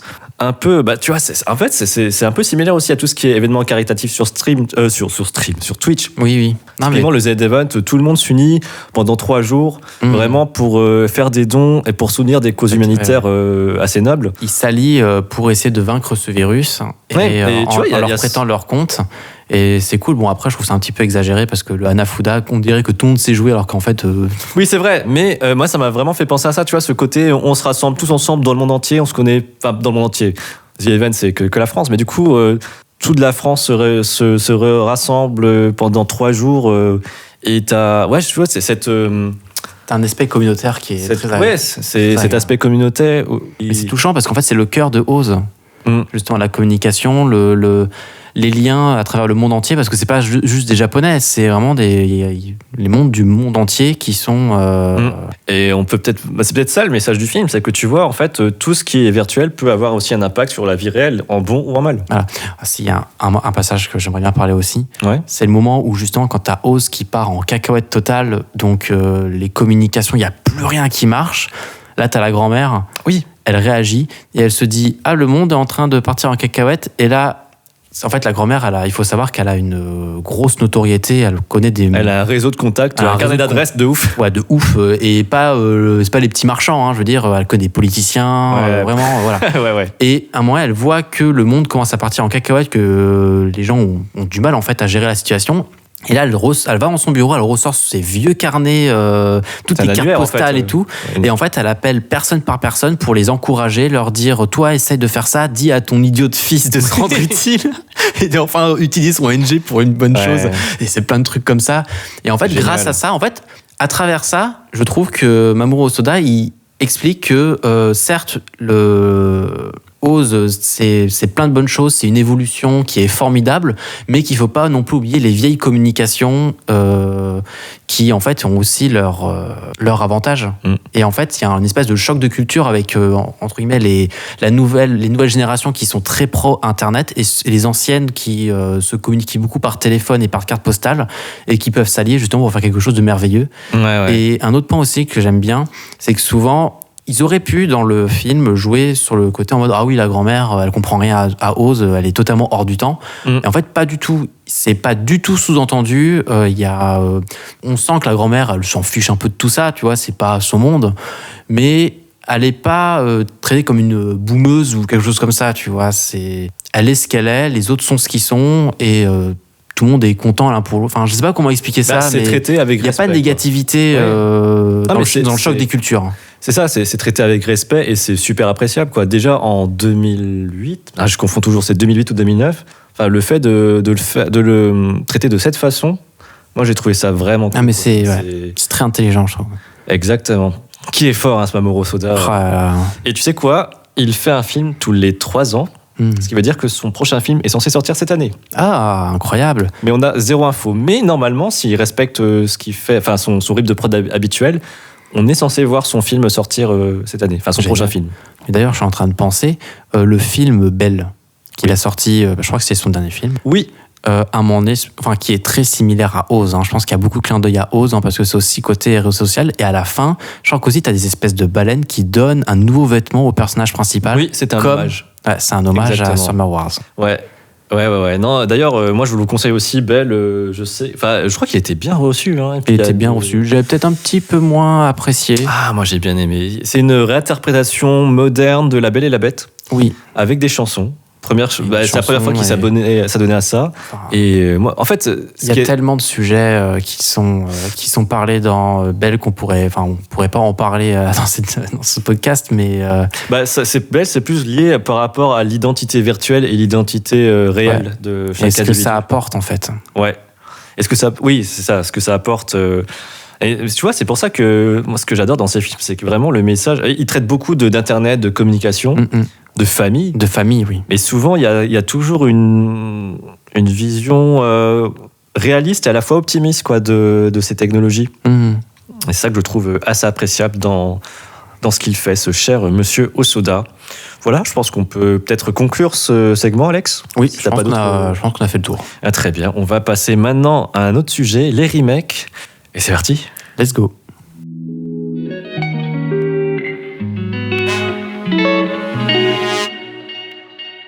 On a parlé du remake de Persona 3, on a parlé du remake de Spice and Wolf, et au final, à quoi ça sert un remake aujourd'hui, en 2024 ? Plein de choses, j'ai envie de te dire. Non, mais t'as clairement, le côté un petit peu sombre, ça va être forcément d'un point de vue économique, hein, c'est sûr que marketing, pécunier, ouais. Voilà, ça va ramener du monde pour différentes raisons. Je pense qu'on va peut-être développer ça avec différents exemples, voilà. Mais l'utilité surtout d'un remake, c'est que ça va permettre de faire découvrir à des nouvelles personnes une œuvre qui a déjà été faite, ou l'améliorer, ou juste lui offrir une version alternative. Ouais. On peut peut-être commencer par le jeu vidéo. Typiquement, Persona 3, c'est de ce que j'ai vu en tout cas. Par hasard, au hasard. Au hasard, c'est un remake très calé sur la version originale. Il y a eu quelques optimisations, mais c'est lié au gameplay. Il y a eu quelques nouveautés apparemment, donc je verrai avec le temps. Mais clairement, comme c'est le Persona qui a innové, qui a vraiment installé cette nouvelle formule, je pense que c'est aussi important pour Atlus, donc la société qui développe le jeu, de réintroduire cet opus qui, au final, permet en fait aux joueurs de Persona 5 qui ont kiffé, hein, le Persona 5 c'est vraiment là où tout a été exposé, de découvrir du coup cet opus qui est normalement un des piliers phares en fait de cette série. Et donc effectivement je pense que l'optique, on va dire plutôt classique pour Persona. En revanche, si on va parler d'un Resident Evil 4 remake, je sais pas si t'as fait Resident Evil 4 original et le remake. Mais c'est pas genre, il y a eu juste... Non, je confonds. Parce que des fois aussi, t'as des remakes qu'ils appellent remake, mais qui en fait, qui est juste reprendre le jeu original et mettre une nouvelle couche de nouvelles textures. Là, tu confonds avec le remaster. Voilà. Ça, effectivement, c'est ça. Mais Resident Evil 4, donc c'est un jeu action-horreur qui est sorti, je ne sais plus quand, il y a très longtemps, et c'est ce jeu qui introduit la caméra à l'épaule. Donc, dans tous les TPS, dans tous les jeux vidéo que tu vois avec une caméra à l'épaule, c'est Resident Evil 4 qui a introduit cette nouvelle notion. Le jeu a été super bien, en fait, était très innovant à l'époque. C'était ouf. Et du coup, quand ils ont annoncé le remake, ils se sont permis de faire plusieurs changements en termes d'histoire, en termes de gameplay. Le gameplay est le gameplay est plus moderne. Resident Evil 4, à l'époque, tu ne pouvais juste déplacer le personnage principal, Léon, et en fait, quand tu devais tirer, ton personnage principal ne pouvait plus bouger. Il était immobile et tu devais tirer. Ah, je me souviens. Ouais. Tu vois ? Et du coup, dans le remake, là, tu peux juste continuer de marcher et de tirer en même temps avec le viseur. Donc, c'est beaucoup plus actuel. Par contre, ce qui est intéressant, c'est que eux, ils se sont permis vraiment de moderniser l'histoire, j'ai envie de dire. Mais en gros, il y a de nouvelles séquences, des séquences qui ont été supprimées. Donc, c'est plus qu'un remake, tu vois. Ils se sont permis vraiment des libertés dans la narration que je trouve personnellement un peu moins intéressante parce que vraiment, dans celui d'origine, Resident Evil 4, il y avait beaucoup plus de folie. Vraiment, j'ai une scène en tête, par exemple, t'as le personnage principal, à un moment, il est coincé dans un couloir en métal, il y a plein de lasers qui viennent vers lui, et lui, pour les esquiver, il fait une espèce de salto arrière, et il esquive tous les lasers. Enfin bref, c'est toujours ça, c'est toujours de la surenchère de je sais pas comment dire. Ouais, non mais je vois. C'est assez fou, mais voilà, ça c'est... Je trouve que l'approche est aussi intéressante, ça... c'est bien qu'il propose quelque chose de nouveau, qu'il rajoute... c'est pas juste je refais l'histoire retravaillée, tu vois. Ils arrivent à ajouter des nouveaux éléments à l'histoire, de nouveaux... disons que l'histoire de Resident Evil 4 original tient sur un timbre-poste, c'est aller sauver la fille du président qui a été kidnappée. Oui. Et c'est très cliché. Et j'ai l'impression que le remake a voulu rendre ça un peu crédible. Sauf que du coup, en fait, ce qui marchait bien aussi dans celui d'origine, c'était ce que je disais, c'était la folie, ces scènes d'action un peu démesurées, avec beaucoup de surenchères, de générosité quand même. Mais j'ai quand même bien kiffé. Mais pour moi, le meilleur représentant, je sais que tu l'as pas fait, mais le meilleur représentant du remake dans le jeu vidéo, c'est Final Fantasy VII Remake. Ça y est, j'ai réussi à le placer. Après, je suis d'accord que, j'ai pas fait ni l'original ni le nouveau. Mais effectivement, j'ai quand même vu qu'il y a beaucoup de choses qui ont été apportées. Ouais, en fait, Final Fantasy VII original, tu incarnes un groupe d'éco-terroristes. Parce qu'en gros, les méga corporations sont en train de pomper l'énergie de la Terre. Au final, il y avait déjà un message écologiste à l'époque, quoi, en 97. Et toi, tu arrives, tu es un mercenaire que tu contrôles et tu as pour but, au début en tout cas, de détruire les réacteurs qui pompent l'énergie de la Terre. Ouais. C'est ça le pitch de base.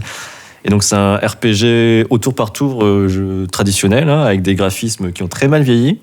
Et ils ont sorti le remake du coup en 2020, qui permet enfin d'avoir un rendu un peu réaliste des personnages principaux, même de l'univers de Final Fantasy VII. Parce que je ne sais pas si tu es au courant, mais en fait, tout se passe dans une ville qui s'appelle Midgar. Et en fait, les pauvres vivent dans les bas-fonds de Midgar, et c'est symbolisé par une espèce de grosse plaque circulaire de métal. Et au-dessus de cette plaque circulaire, en fait, vivent les riches. C'est vraiment les riches en haut et les pauvres en bas. Classique. Et toi, du coup, quand tu commences le jeu, t'es tout en bas, et quand tu lèves la tête vers le ciel, tu vois cette plaque de métal. Et ça, c'est super impressionnant. Et t'avais pas ça à l'époque dans Final Fantasy VII.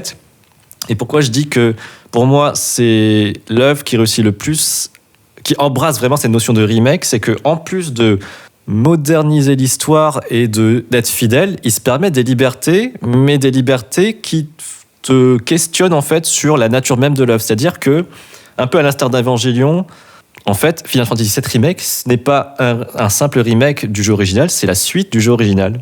C'est vrai que c'est bizarre dit comme ça, mais en fait, sans spoiler, tu vas avoir des séquences un peu flashback d'événements qui sont passés dans Final Fantasy VII, le premier, et que tu n'es pas supposé voir à ce moment-là. Et tu as des personnages qui semblent en savoir beaucoup trop sur l'histoire, alors que eux, à ce moment précis du jeu, ils sont pas censés avoir ce niveau d'information. Donc il y a pas mal de nouveautés qui ont été rajoutées. Et pourquoi ils ont fait ça ? En fait, c'est justement pour, d'un côté, faire ce remake, moderniser, faire en sorte de faire découvrir cette œuvre, ce monument du RPG à des joueurs qui n'ont pas connu ce RPG en 97. Oui, non, mais ils ont raison. Beaucoup de personnes. Et en plus de ça, ils ont pris cette approche pour donner de l'intérêt aux personnes qui ont joué au jeu d'origine. Les joueurs qui ont joué au jeu d'origine, quand ils vont jouer à FF7 Remake, ils vont se dire ça c'est la séquence avec ce boss que tu dois affronter dans les égouts. Ou même quand tu vas rencontrer, je sais pas, j'ai pas d'exemple en tête, Iris dans l'église. Bon voilà, ça c'est une scène que tout le monde attend. Ouais, tu as des scènes cultes que tout le monde attend. Et en fait, quand tu vois que la scène est parfois altérée ou présentée d'une autre manière, tu te poses des questions. Tu dis mais est-ce que ça va vraiment suivre la trame de mon jeu en 97 ? Donc c'est aussi une autre façon de faire un remake, c'est prendre des libertés et faire en sorte que la base faire en sorte que les personnes qui ont joué à l'épisode original puissent s'y retrouver aussi, qu'il y ait de la nouveauté pour eux. Ouais, non, mais je vois. En fait, c'est ce qu'on appelle un remake intelligent, en quelque sorte, tu vois. Mais quand tu dis ça, ça me fait penser... Alors, c'est pas des remakes, c'est plutôt des adaptations. Mais par exemple, j'ai parlé de la série Last of Us, que j'ai vue assez récemment. Et effectivement, tu avais ce côté où ils ont repris des scènes clés qui étaient liées aux jeux vidéo et ils ont aussi pris des libertés. Oui.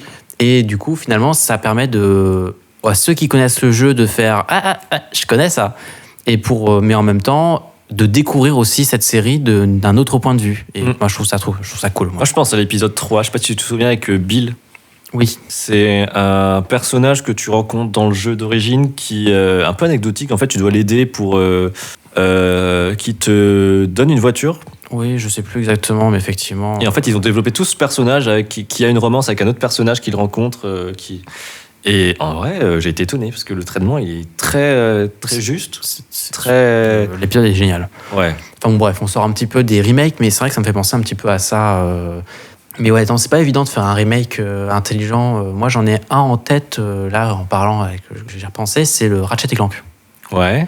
Il y a eu le 2016. Le jeu ouais. Ratchet & Clank, oui. Ouais, c'est ça. En fait, moi, j'avais joué au tout premier Ratchet & Clank sur PS2. Ouais. Qui était c'est le jeu qui me fait acheter en fait la PS2. J'avais joué chez une amie en primaire. Oh putain, ça me rajeunit pas tout ça. Et effectivement, j'avais eu le remake de Ratchet & Clank peut-être 1 ou 2 ans après sa sortie. Et je me suis dit cool, je vais redécouvrir le jeu d'une manière différente et revoir un petit peu côté nostalgique. Et en vrai, j'étais assez déçu. Ah bon ? Ouais, j'étais assez déçu parce que alors, ils ont un peu... le cœur d'histoire reste le même, hein, évidemment, la même, mais ils ont un peu changé l'angle d'approche. Je sais pas si tu l'as fait ou pas du tout. Ah oui, moi je l'ai fait. Day One. Hein. Le quoi Alors moi j'ai fait le remake, mais je n'ai pas joué à Ratchet & Clank sur PS2. Voilà, c'est ça. Ouais. Bah, par exemple, on sait que Ratchet, il veut rejoindre les Rangers de l'espace, un truc dans le genre. Mais normalement, là, nous, on voit effectivement le Capitaine Quark et plein d'autres Rangers de l'espace. Mais... dans le jeu original, on les voit pas. Ok. En fait, et en fait, on le voit avec sa combinaison et tout. Dans le 1, Ratchet & Clank 1, il n'est pas ranger de l'espace, en fait. Il fait son truc et ça encore, tu te dis, ok, pourquoi pas, c'est cool. Mais je trouve que Ratchet & Clank, en fait, on lui a changé sa personnalité. Dans le 1, il était un peu plus... un peu salaud, on va dire. Il avait un peu cette mentalité du je m'en fous de toi. Alors qu'ils l'ont. Et sa relation avec Clank ou... Et aussi, alors, de manière générale, avec certains personnages, des fois dans le 1, ils balancent des pics assez violents. Et aussi la relation entre Ratchet et Clank, effectivement, où t'as. En fait, dans le. Je sais plus exactement, ça remonte à longtemps, mais je crois que dans le 1, vraiment, les deux, ils sont pas d'accord pendant très très longtemps. Mais est-ce que c'était pas, du coup, une opportunité pour eux d'atténuer, du coup, cet aspect-là, tu vois ? Alors oui, est-ce que c'est dommageable ? C'est ça la vraie question aussi. Alors, j'avais vu une vidéo qui expliquait ça. Alors, ça remonte à longtemps, malheureusement, donc je m'en souviens plus trop. Mais c'est vrai que ça perdait en fait un aspect de la relation qui était forte entre Ratchet et Clank, où au début, dans le tout premier, ils n'étaient pas du tout d'accord. Ils avaient vraiment des objets. En fait, ils se rejoignaient dans un même objectif parce qu'ils avaient ils voulaient tous les deux, ça les arrangeait un peu tous les deux, alors que dans le nouveau, en fait, ils sont plus en mode ouais, je vais devenir ranger de l'espace, ça va être trop bien. Alors que t'en as un, il voulait juste se barrer d'autres planètes, et Clank, il voulait juste sauver le monde, et il disait bon bah vas-y, on va faire une partie du chemin ensemble. Alors que dans l'autre, j'ai l'impression qu'ils sont très en mode ouais, on va venir ranger de l'espace, ça va être génial. Enfin, je pense qu'il y a une mentalité qui est différente, et je trouve que Ratchet, il perd un peu en intérêt dans sa personnalité. Et après, bon, t'as une autre question dans le premier, il y avait 46 000 planètes, enfin, je sais plus, il y avait plein de planètes différentes et tout. Ah, il y en a moins là, non ? Il y en a beaucoup moins. Ouais. Beaucoup moins. Je crois que je l'ai fini rapidement à ce jeu. Il est assez rapide à faire, et certes, les planètes, elles sont vachement intéressantes, et celles qui ont été bien retravaillées, je dis pas le contraire, mais il y en a plein qui m'ont marqué et que je n'ai pas revu en fait. Et ça t'a gêné, ça ? En vrai, ouais, parce qu'il y a certaines planètes où je me suis dit, ah vas-y, j'ai trop envie de la revoir cette planète, parce que j'y allais beaucoup quand j'étais gamin, et là, bah, elle est où ? Ouais. Où est-ce qu'elle est passée, cette planète ? C'est vrai que c'est après, je pense. Je sais pas. Après, t'as des planètes qui ont été réussies, d'autres moins. Bon, bref, après, c'est moi, mon souvenir, c'est que j'avais beaucoup aimé le jeu, mais oui, il m'a pas marqué. J'ai beaucoup plus aimé ce qu'ils ont fait après avec Ratchet et Clank Drift Apart. Ah, ça, je l'ai pas fait, mais il faut que je le fasse. Si tu veux, là, j'ai le jeu, je te le file. Alors, pas tout de suite. Oui. Mais. Il est vraiment bien. Et la VF, elle est exceptionnelle. Franchement, chapeau. Je suis étonné. Moi, j'adore Ratchet & Clank. J'adore ça. Enfin bon. Mais oui, en tout cas, Final Fantasy, je suis d'accord avec toi. C'est un remake, ça a l'air... Même si j'ai pas joué et que j'ai pas l'intention d'y jouer parce que il y a trop de pas jeux très nostalgique et j'ai trop de jeux à faire, donc voilà, au bout d'un moment, faut sacrifier. Hein. Même si je sais que j'aurai quelque chose. Mais ouais, je sais qu'il a explosé. Et il y a justement l'épisode suivant, la Rebirth, qui sort le 28 février. Et c'est là où on va savoir si vraiment c'est aussi... ça sort du cadre du remake, tu vois. C'est là où... Ça va être le moment de scission où ça passe sous sa cage, je pense, pour moi. Parce que dans Final Fantasy VII, il y a une scène dont tout le monde connaît. Il y a un personnage. Voilà, je pense que si vous l'avez, je ne vais pas en dire plus. Et cette scène-là, tout le monde se dit, est-ce qu'ils vont vraiment le faire ou est-ce que ils vont pas changer l'issue, le destin de ce personnage ?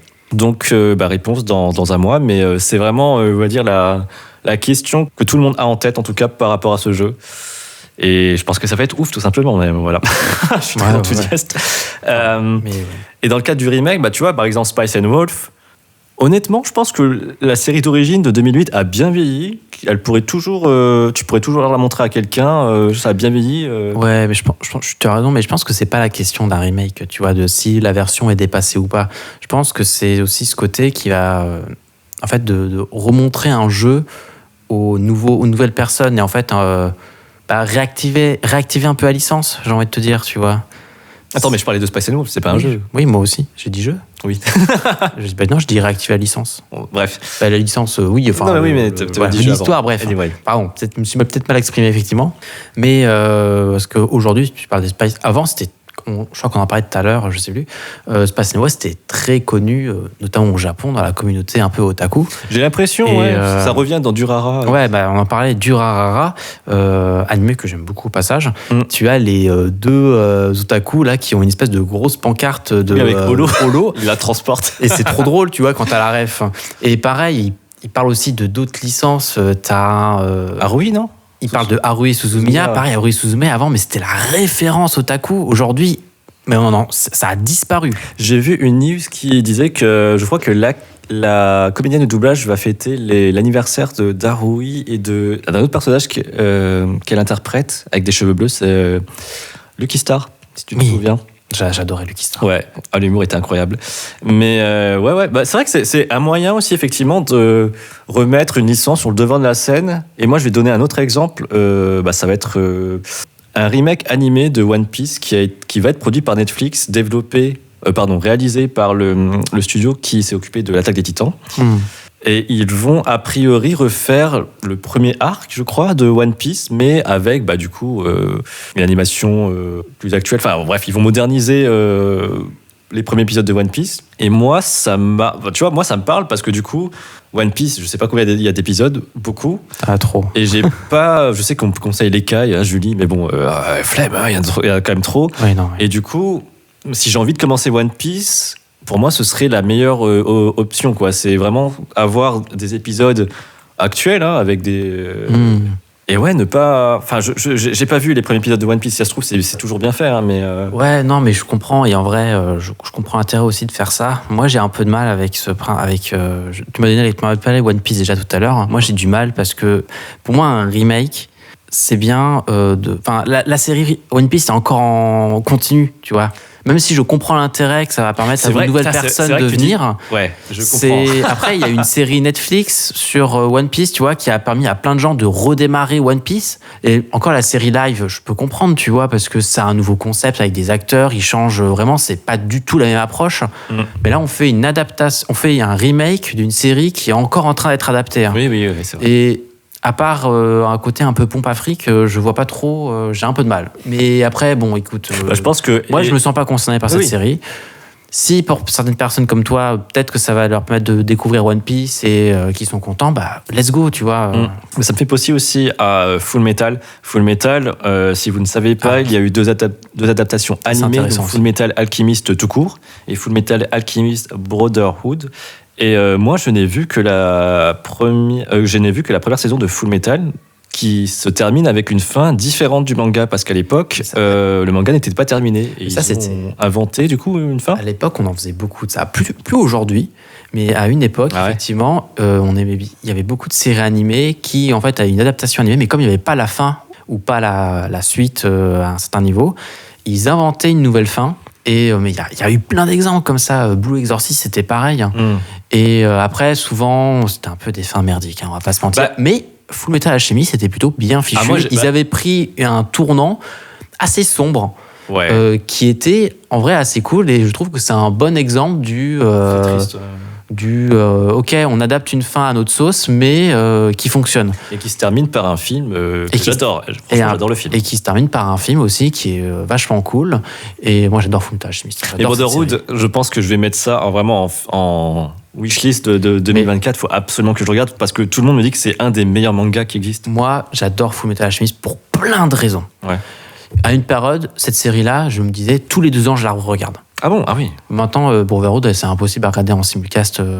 Avant, c'était sur Netflix, mais c'est disparu, ça est parti de Netflix. Il n'y a que la toute première saison, la toute première série.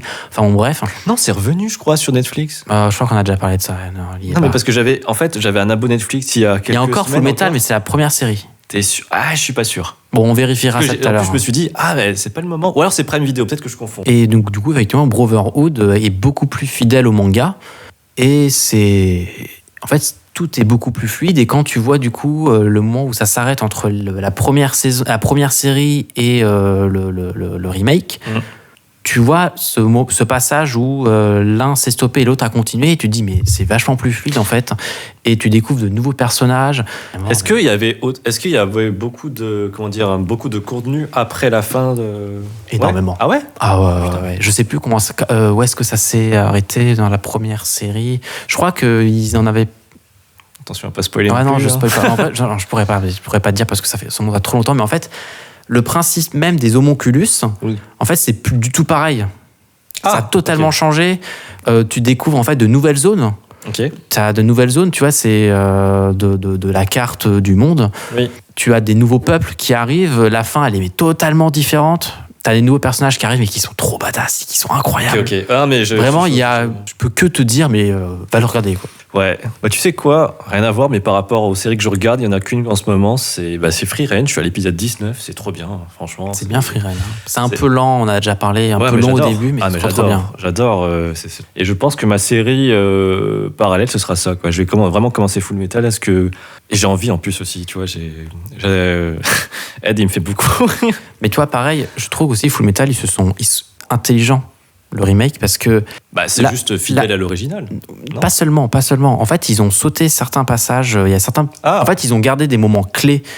Par exemple, dans Full Metal, tu as le moment où il y a un prêtre, tu sais, avec une bague qui contrôle la ville suite à des émeutes ou quelque chose comme ça. Bref, ça remonte à trop longtemps. Ok, j'ai compris. En fait, ils ont gardé des moments clés, tout comme de la première série, donc aussi du manga, mais ils se sont permis en fait d'enlever certains moments qu'on retrouvait dans la première série qui permettent en fait d'aller à l'essentiel. Par exemple, le premier épisode de Fullmetal Alchemist, t'as des événements qui se passent que tu ne vois pas du tout dans la série originale. Mais je pense qu'ils sont dans le manga. J'ai pas lu le manga, mais Ok. et vraiment, en fait, tu regardes la série, tu te dis pas en mode j'ai l'impression de revoir la série d'il y a 10 ans. Non, t'as des éléments, effectivement, t'as certains passages que tu vas revoir qui ont été retravaillés et t'en as plein d'autres qui ont été enlevés, soit qui ont été ajoutés. Ok. Et franchement, c'est cool. Bref, parlons peut-être d'autre chose, mais. Non, je sais pas. Qu'est-ce qu'il y a d'autre en termes de remake? Tu vois, Evangelion, t'as vu que j'ai vu que la première série, moi. Ok, en fait, la flemme. un peu comme FF7 Remake, moi, j'ai eu une période Evangelion. Je me suis dit, bon, j'ai pas regardé Evangelion, faut que je m'y mette. Allez, je commence par toute la série. Donc, la série de, je sais plus quelle année. La vieille série, quoi. Ensuite, il y avait un film qui terminait cette série, donc The End of Evangelion, parce que Evangelion, si vous avez vu les derniers épisodes de l'animé, vous ne comprenez rien. Vous n'êtes pas prêts. Le film est ultra badant. Ah, vraiment, il y a des aspects horrifiques dans ce film. C'est waouh, quoi, c'est chaud, c'est cru. Et ça se termine comme ça, et je me suis dit, ah putain, quand même, c'est couillu, quoi, de faire ça.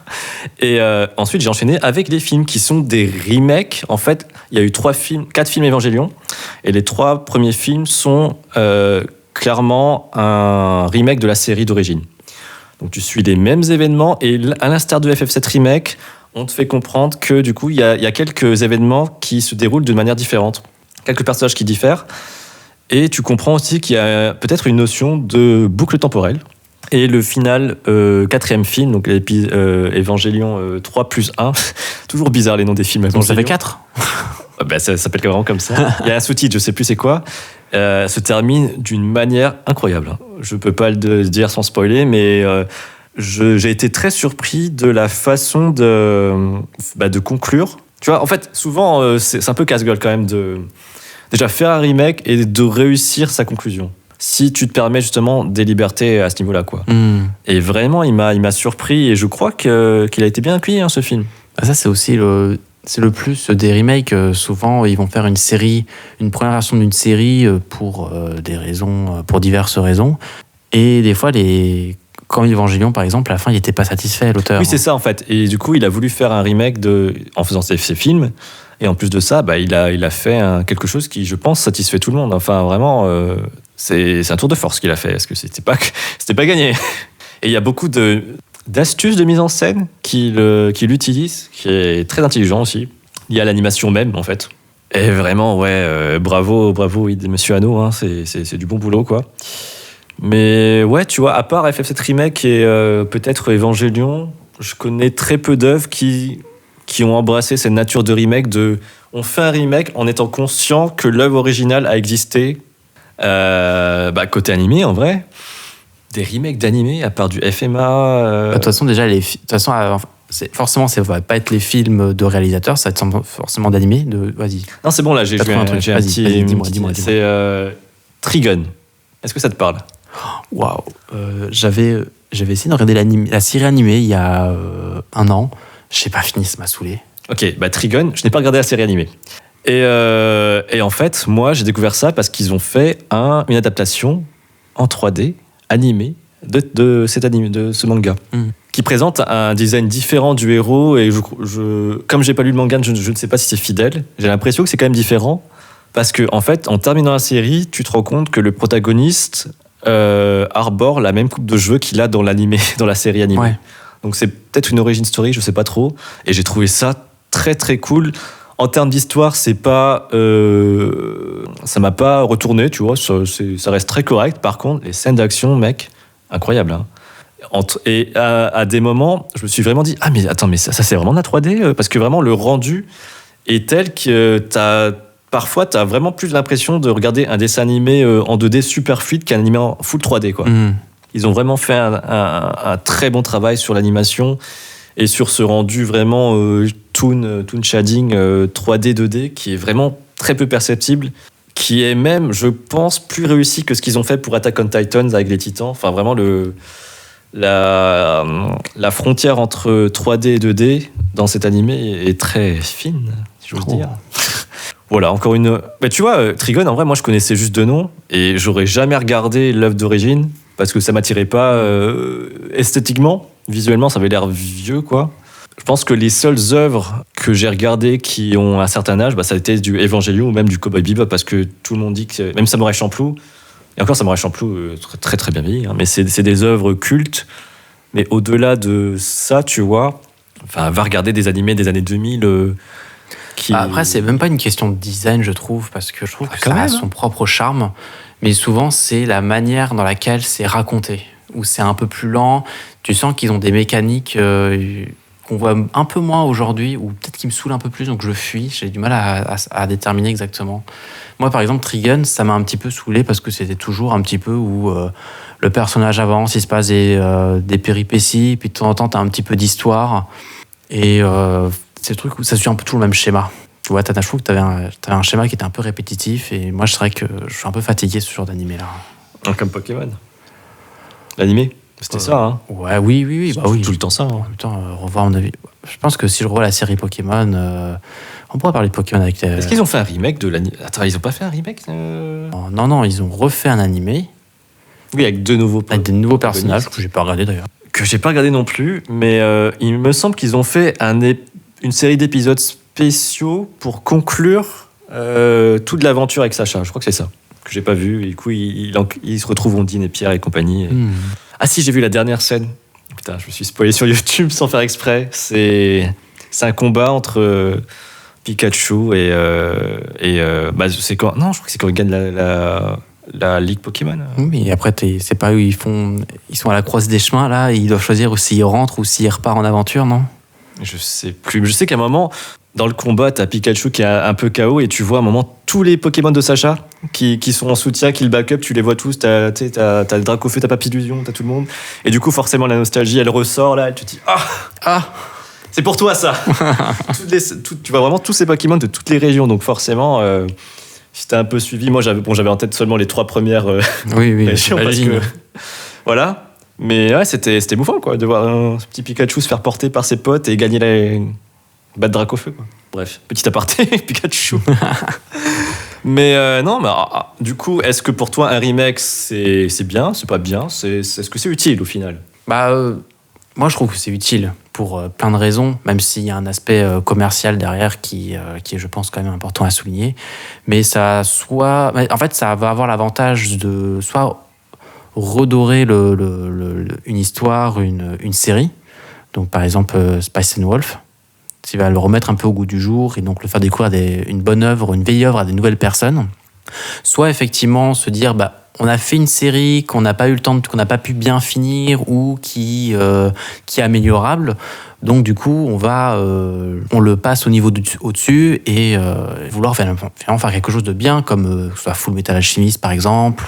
Après, Full Metal, c'était la première série animée, était très bien. Ouais, était très bien, mais je pense que t'avais les gens attendaient la série qui respectait vraiment le plus. Après, encore une fois, de toute façon, tout est une question commerciale, on va pas se mentir, mais je pense que faire un remake juste d'un point de vue commercial, ça se voit. Et on voit pas trop l'utilité. One Piece, là que tu m'expliquais. Ça fait très commercial, oui. Moi, je trouve que ça fait très commercial. Mais voilà. T'as l'aspect nostalgie pour les personnes qui ont connu l'œuvre originale, qui intervient et du coup qui peut un peu biaiser ton jugement. Tu te dis, je vais le prendre, tu vois. Par exemple, Persona 3, j'ai même pas réfléchi. Enfin, t'avais même pas besoin de montrer un trailer, je savais que j'allais le prendre. Parce que j'avais kiffé le jeu d'origine. Mais quand c'est bien fait, en fait, aussi, je pense que c'est vraiment une bonne occasion encore une fois, d'introduire des univers que beaucoup de personnes n'ont pas découvert à l'époque, quoi. Donc pour moi, c'est un excellent moyen, qui peut être facile, j'entends. En fait, c'est... Mais ça marche, hein. Enfin... Oui, mais en fait, c'est faire un remake juste pour faire un remake, il va vite tomber à l'oubli. Si c'est un remake dans le but de l'améliorer et apporter de nouvelles fonctionnalités, et qui marche, ça le permet en fait au jeu d'exploser. Je pense que quand tu fais un remake, tu dois te poser la question, pourquoi est-ce que je fais ça déjà ? Oui. En dehors de l'aspect financier. 10 ans sont passés, je sais pas, 10 ans sont passés, je dis une bêtise, 10 ans sont passés, qu'est-ce que je peux ajouter de plus que je ne pouvais pas avant ? Et qu'est-ce qu'il pourrait ajouter pour enrichir l'histoire d'original ? Et maintenant, désolé, j'ai eu un flashback là. Vas-y. Finir là-dessus parce que ça fait un peu long. Mais les remakes live action de Disney. Enfin, les remakes ou adaptations, je sais pas comment trop qualifier ça. C'est quand même des remakes. Hein. Tu as eu des adaptations de La Petite Sirène, de La Belle et la Bête, du livre de la jungle. La seule adaptation remake que j'ai vue, c'était Le Roi Lion. Et donc, ils ont fait un film en 3D, full 3D avec des animaux qui était inexpressif. Et je me suis ennuyé, vraiment. Et en plus, c'est par le réalisateur d'Iron Man, donc Jon Favreau. Je me suis dit, qu'est-ce qu'il a foutu, ce gars ? Enfin, je sais pas, ça m'a surpris. Et c'était extrêmement bizarre de voir des animaux inexpressifs chanter. J'ai pas vu, moi, j'avais pas envie. Mais... Trop bizarre. Je te le conseille pas. Moi, j'ai dans ce cas-là, je me suis dit, mais Le Roi Lion, vous avez vraiment besoin de faire un remake de ça ? Mais non, mais Le Roi Lion, c'est culte. Ça a très bien vieilli, même aujourd'hui. T'as pas besoin. C'est l'argent. Ah bah oui, sûrement. Merci. L'argent, Vincent, l'argent. Toi, t'avais vu... Moi, j'en ai pas vu beaucoup, moi, parce que j'accroche pas trop à ces films-là. Moi, j'ai regardé le tout premier qui était Le Livre de la Jungle, qui, en fait, j'ai trouvé assez intéressant parce que en fait, je trouvais ça cool parce qu'on voyait quand tu avais déjà vu le Disney, tu le comparais avec le live action et en fait, il y avait des petits plus. Tu sentais que l'histoire était beaucoup plus sérieuse et ça rajoutait des choses, mais en vrai, ça apporte pas non plus... Et en même temps, je sais pas, j'ai un peu de mal. Je sais que le livre de la jungle, c'était pas terrible, mais en soi, j'avais vu quand même l'intérêt. J'avais vu aussi La Belle et la Bête. J'ai bien aimé La Belle et la Bête avec Emma Watson. Parce que Emma Watson Non, pas parce qu'il y avait Emma Watson. Mais même, je trouve que La Belle et la Bête, même le dessin animé Disney, je trouve que c'est un beau film, tu vois. Oui, mais pour moi, le dessin animé suffit, quoi. Et après, je suis d'accord que tu le regardes parce que tu te dis, c'est cool, c'est avec des vrais personnages, mais je m'en serais passé. Ouais. Je trouve que je pense vraiment que c'est un moyen de récupérer, pas récupérer, mais de réutiliser les vieilles licences. Où t'as toute une histoire qui est déjà préfaite et c'est pas faux, ça. Et qui vont certes un peu adapter et changer, hein, mais c'est très intéressant ce que tu dis parce que du coup, par exemple, imagine tu refais le remake d'un jeu, en fait. Si tu fais le remake d'un jeu, tu connais déjà tout ce qui se passe, donc tu as déjà une idée du temps de dev, combien ça va te coûter, tu as déjà une formule qui est potentiellement déjà établie. C'est sûr qu'un remake, c'est plus par rapport à un jeu original, oui, c'est plus safe que de lancer une nouvelle licence de jeu, où là, tu es dans l'inconnu. Donc oui, il y a quand même une certaine forme de garantie que ça marche, quelque part. Même si Dead Space, en vrai, quand il est sorti, j'ai pas l'impression que ça a autant cartonné. Je pense que Dead Space, c'est un peu un jeu c'est un jeu d'ancien temps, en quelque sorte, tu vois. Non, mais Dead Space, ça a marqué tout le monde à l'époque. Ça a marqué tout le monde à l'époque, mais aujourd'hui, je pense qu'il y a eu... Après, il n'y avait pas énormément non plus de jeux d'horreur action, tu vois, comme ça. Mais aujourd'hui... Aujourd'hui, tu en as beaucoup plus, donc je pense que... tu crois qu'il est dilué parmi tous les jeux qui sont sortis ? Réflexion. Je ne sais pas.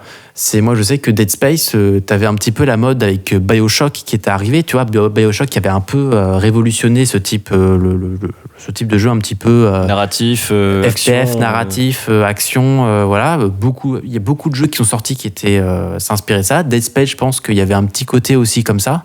Et en fait, en termes de jeux d'horreur SF comme ça, à l'époque, c'était peut-être un petit peu révolutionnaire. Alors qu'aujourd'hui, c'est monnaie courante.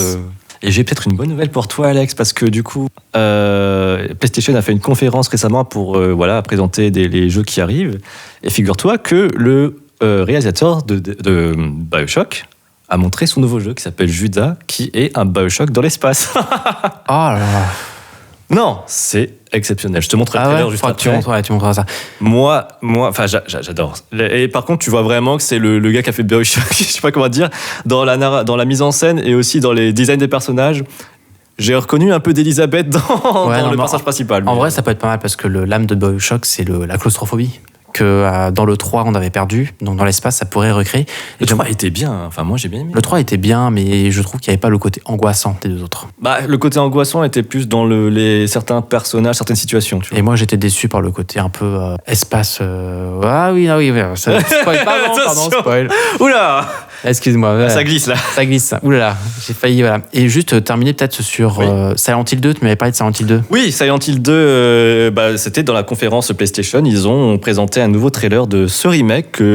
Alors moi, j'ai pas fait le premier Silent Hill 2, je l'ai pas fait, celui d'origine. Moi, j'ai fait le 1, le 2, le 3, le 4, le 5, le 6, et j'ai même fait le Shattered Memories. Celui-là. Et voilà, et oui, parce que... Ah, t'as pas fait Silent Hill Book of... celui sur Vita, là.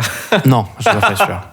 Mais bon, c'est normal, je pense. Mais Origins, tu l'as fait? Non, je crois pas non plus. Mais oui, mais effectivement, du coup, alors Silent Hill 2, on peut en parler vite fait. On a vu le trailer, là. On a vu le nouveau trailer. Le trailer de combat. Le trailer de combat. Et déjà, rien que le mot, le nom de la vidéo me choque parce que Silent Hill, normalement, c'est pas axé combat du tout. C'est justement... c'est un jeu d'ambiance et c'est un jeu... certes, tu as des armes que tu as utilisées avec un nombre de munitions très limité qu'en général tu vas garder pour les boss. Donc tu es beaucoup basé sur la fuite. Et là, on voit un personnage qui est en train de shooter tout ce qu'il voit. Et tu te fais, mais je regarde quoi là? C'est Silent Hill ou Resident Evil? Je comprends pas. Et c'est... je suis, tu vois, Atomium et Damien Méchery qui bossent pour Third Edition et ils sont ils ont un affect très particulier envers ce jeu. Et ils sont pleins de ça, justement. C'est ni à faire ni à refaire, c'est que, effectivement, ça correspond pas du tout à l'image que les gens ont de Silent Hill. Moi, j'ai pas fait le jeu, donc je sais pas si... J'imagine que c'est vrai, mais... Tu m'as montré le trailer, là, il y a tout à l'heure. Ouais. Tout de suite, à la fin, je t'ai dit, mais... Bizarre. C'est bourrin, quand même. Hein. Oui, et en fait, c'est aussi lié à la nature du jeu. C'est un survival horror à la base. Et justement, normalement, tu dois... gérer la quantité de munitions que tu as. Tu dois vraiment... T'es dans un état de survie constant. Et Silent Hill, après, de ce que j'ai compris, ça joue plus sur la peur psychologique. Donc montrer un mec buter plein de monstres avec une musique rock.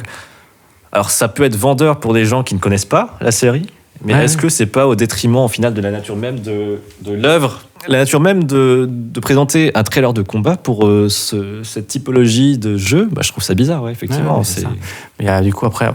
Bon, je pense que... Voilà, tu le feras en vrai. En vrai, est-ce que tu vas l'acheter ou pas? Je pense, mais on verra. Je suis bien parti parce que c'est vrai que Silent Hill 2, je connais beaucoup et je suis un peu curieux de quand même ce qu'ils vont en faire. Mais là, je pense qu'on va terminer avec ça après parce que sinon ça va faire très très long. Déjà très très long, je pense. C'était juste Silent Hill 1. On avait parlé de Shattered Memories. Oui.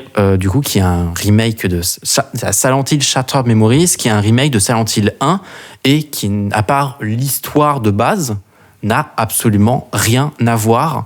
Et en fait, c'est un remake qui est un nouveau jeu. Ouais. Et qui est un très bon jeu, au passage. Donc la preuve, en fait, qu'on peut faire des remakes sur une base d'histoire et en faire quelque chose de totalement nouveau. Ouais, parce que en fait, Shattered Memories, dis-moi si je dis des bêtises à un moment, mais en gros, tu incarnes Harry Madsen, le protagoniste du 1. Ouais. Et tu commences déjà par une séquence à la première personne où tu le vois en fait parler à un psychologue. Et après, et qui va l'aider justement à se remémorer les événements de Silent Hill 1. Donc hop, là tu commences le jeu, Silent Hill 1, machin. Et tu vas rencontrer les mêmes personnages, tu vas rencontrer la policière, l'infirmière et compagnie. Et plus tu avances dans le jeu, en fait, plus tu constates que c'est bizarre, que c'est différent, qu'il y a des phases aussi de fuite de monstres là. Et il y a un twist à la fin que j'ai pas vu venir et qui est très très fort, je trouve, et qui justement correspond à la nature même de ce remake. C'est que ils ont réinterprété en fait le premier jeu, mais en apportant quelque chose de vraiment neuf, quoi. Mais en fait, c'est un peu difficile à expliquer sans spoiler, je trouve. Alors, je sais pas trop ce que tu veux dire exactement, mais je sais que dans la particularité de ce jeu, c'est que tu as des choix à faire dans le jeu. Oui. Et en fait, à chaque acte, on va dire des actes, des chapitres.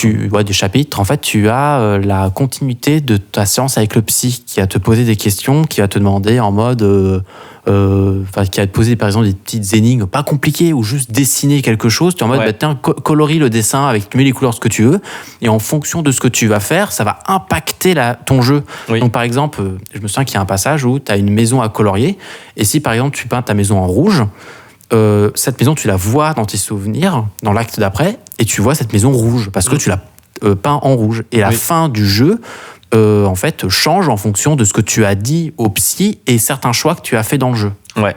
Et du coup, je crois qu'il a même pas fonctionné malheureusement, ce jeu. Mais encore une fois, c'est une autre façon de faire un remake, mais assez créative. Hein. Totalement. Oui, ça fait un moment qu'on parle. Et je pense qu'il est temps de conclure cet épisode parce que je pense que je fatigue. Alex pourra vous le confirmer. On a fait pas mal de retech. Je suis vraiment fatigué aujourd'hui. Je sais pas ce qui se passe. Oui, allez, on va te laisser reposer. Hein. Non, mais c'est Persona 3. Je pense que ça me travaille. J'y pense tout le temps. Je me dis, qu'est-ce que je fais là ? Pourquoi je joue pas à ce jeu, quoi ? Bref. Et voilà, merci de nous avoir écoutés. On espère que vous avez kiffé, comme d'habitude. Et on se retrouvera au prochain épisode. Yes, allez, à plus. Salut.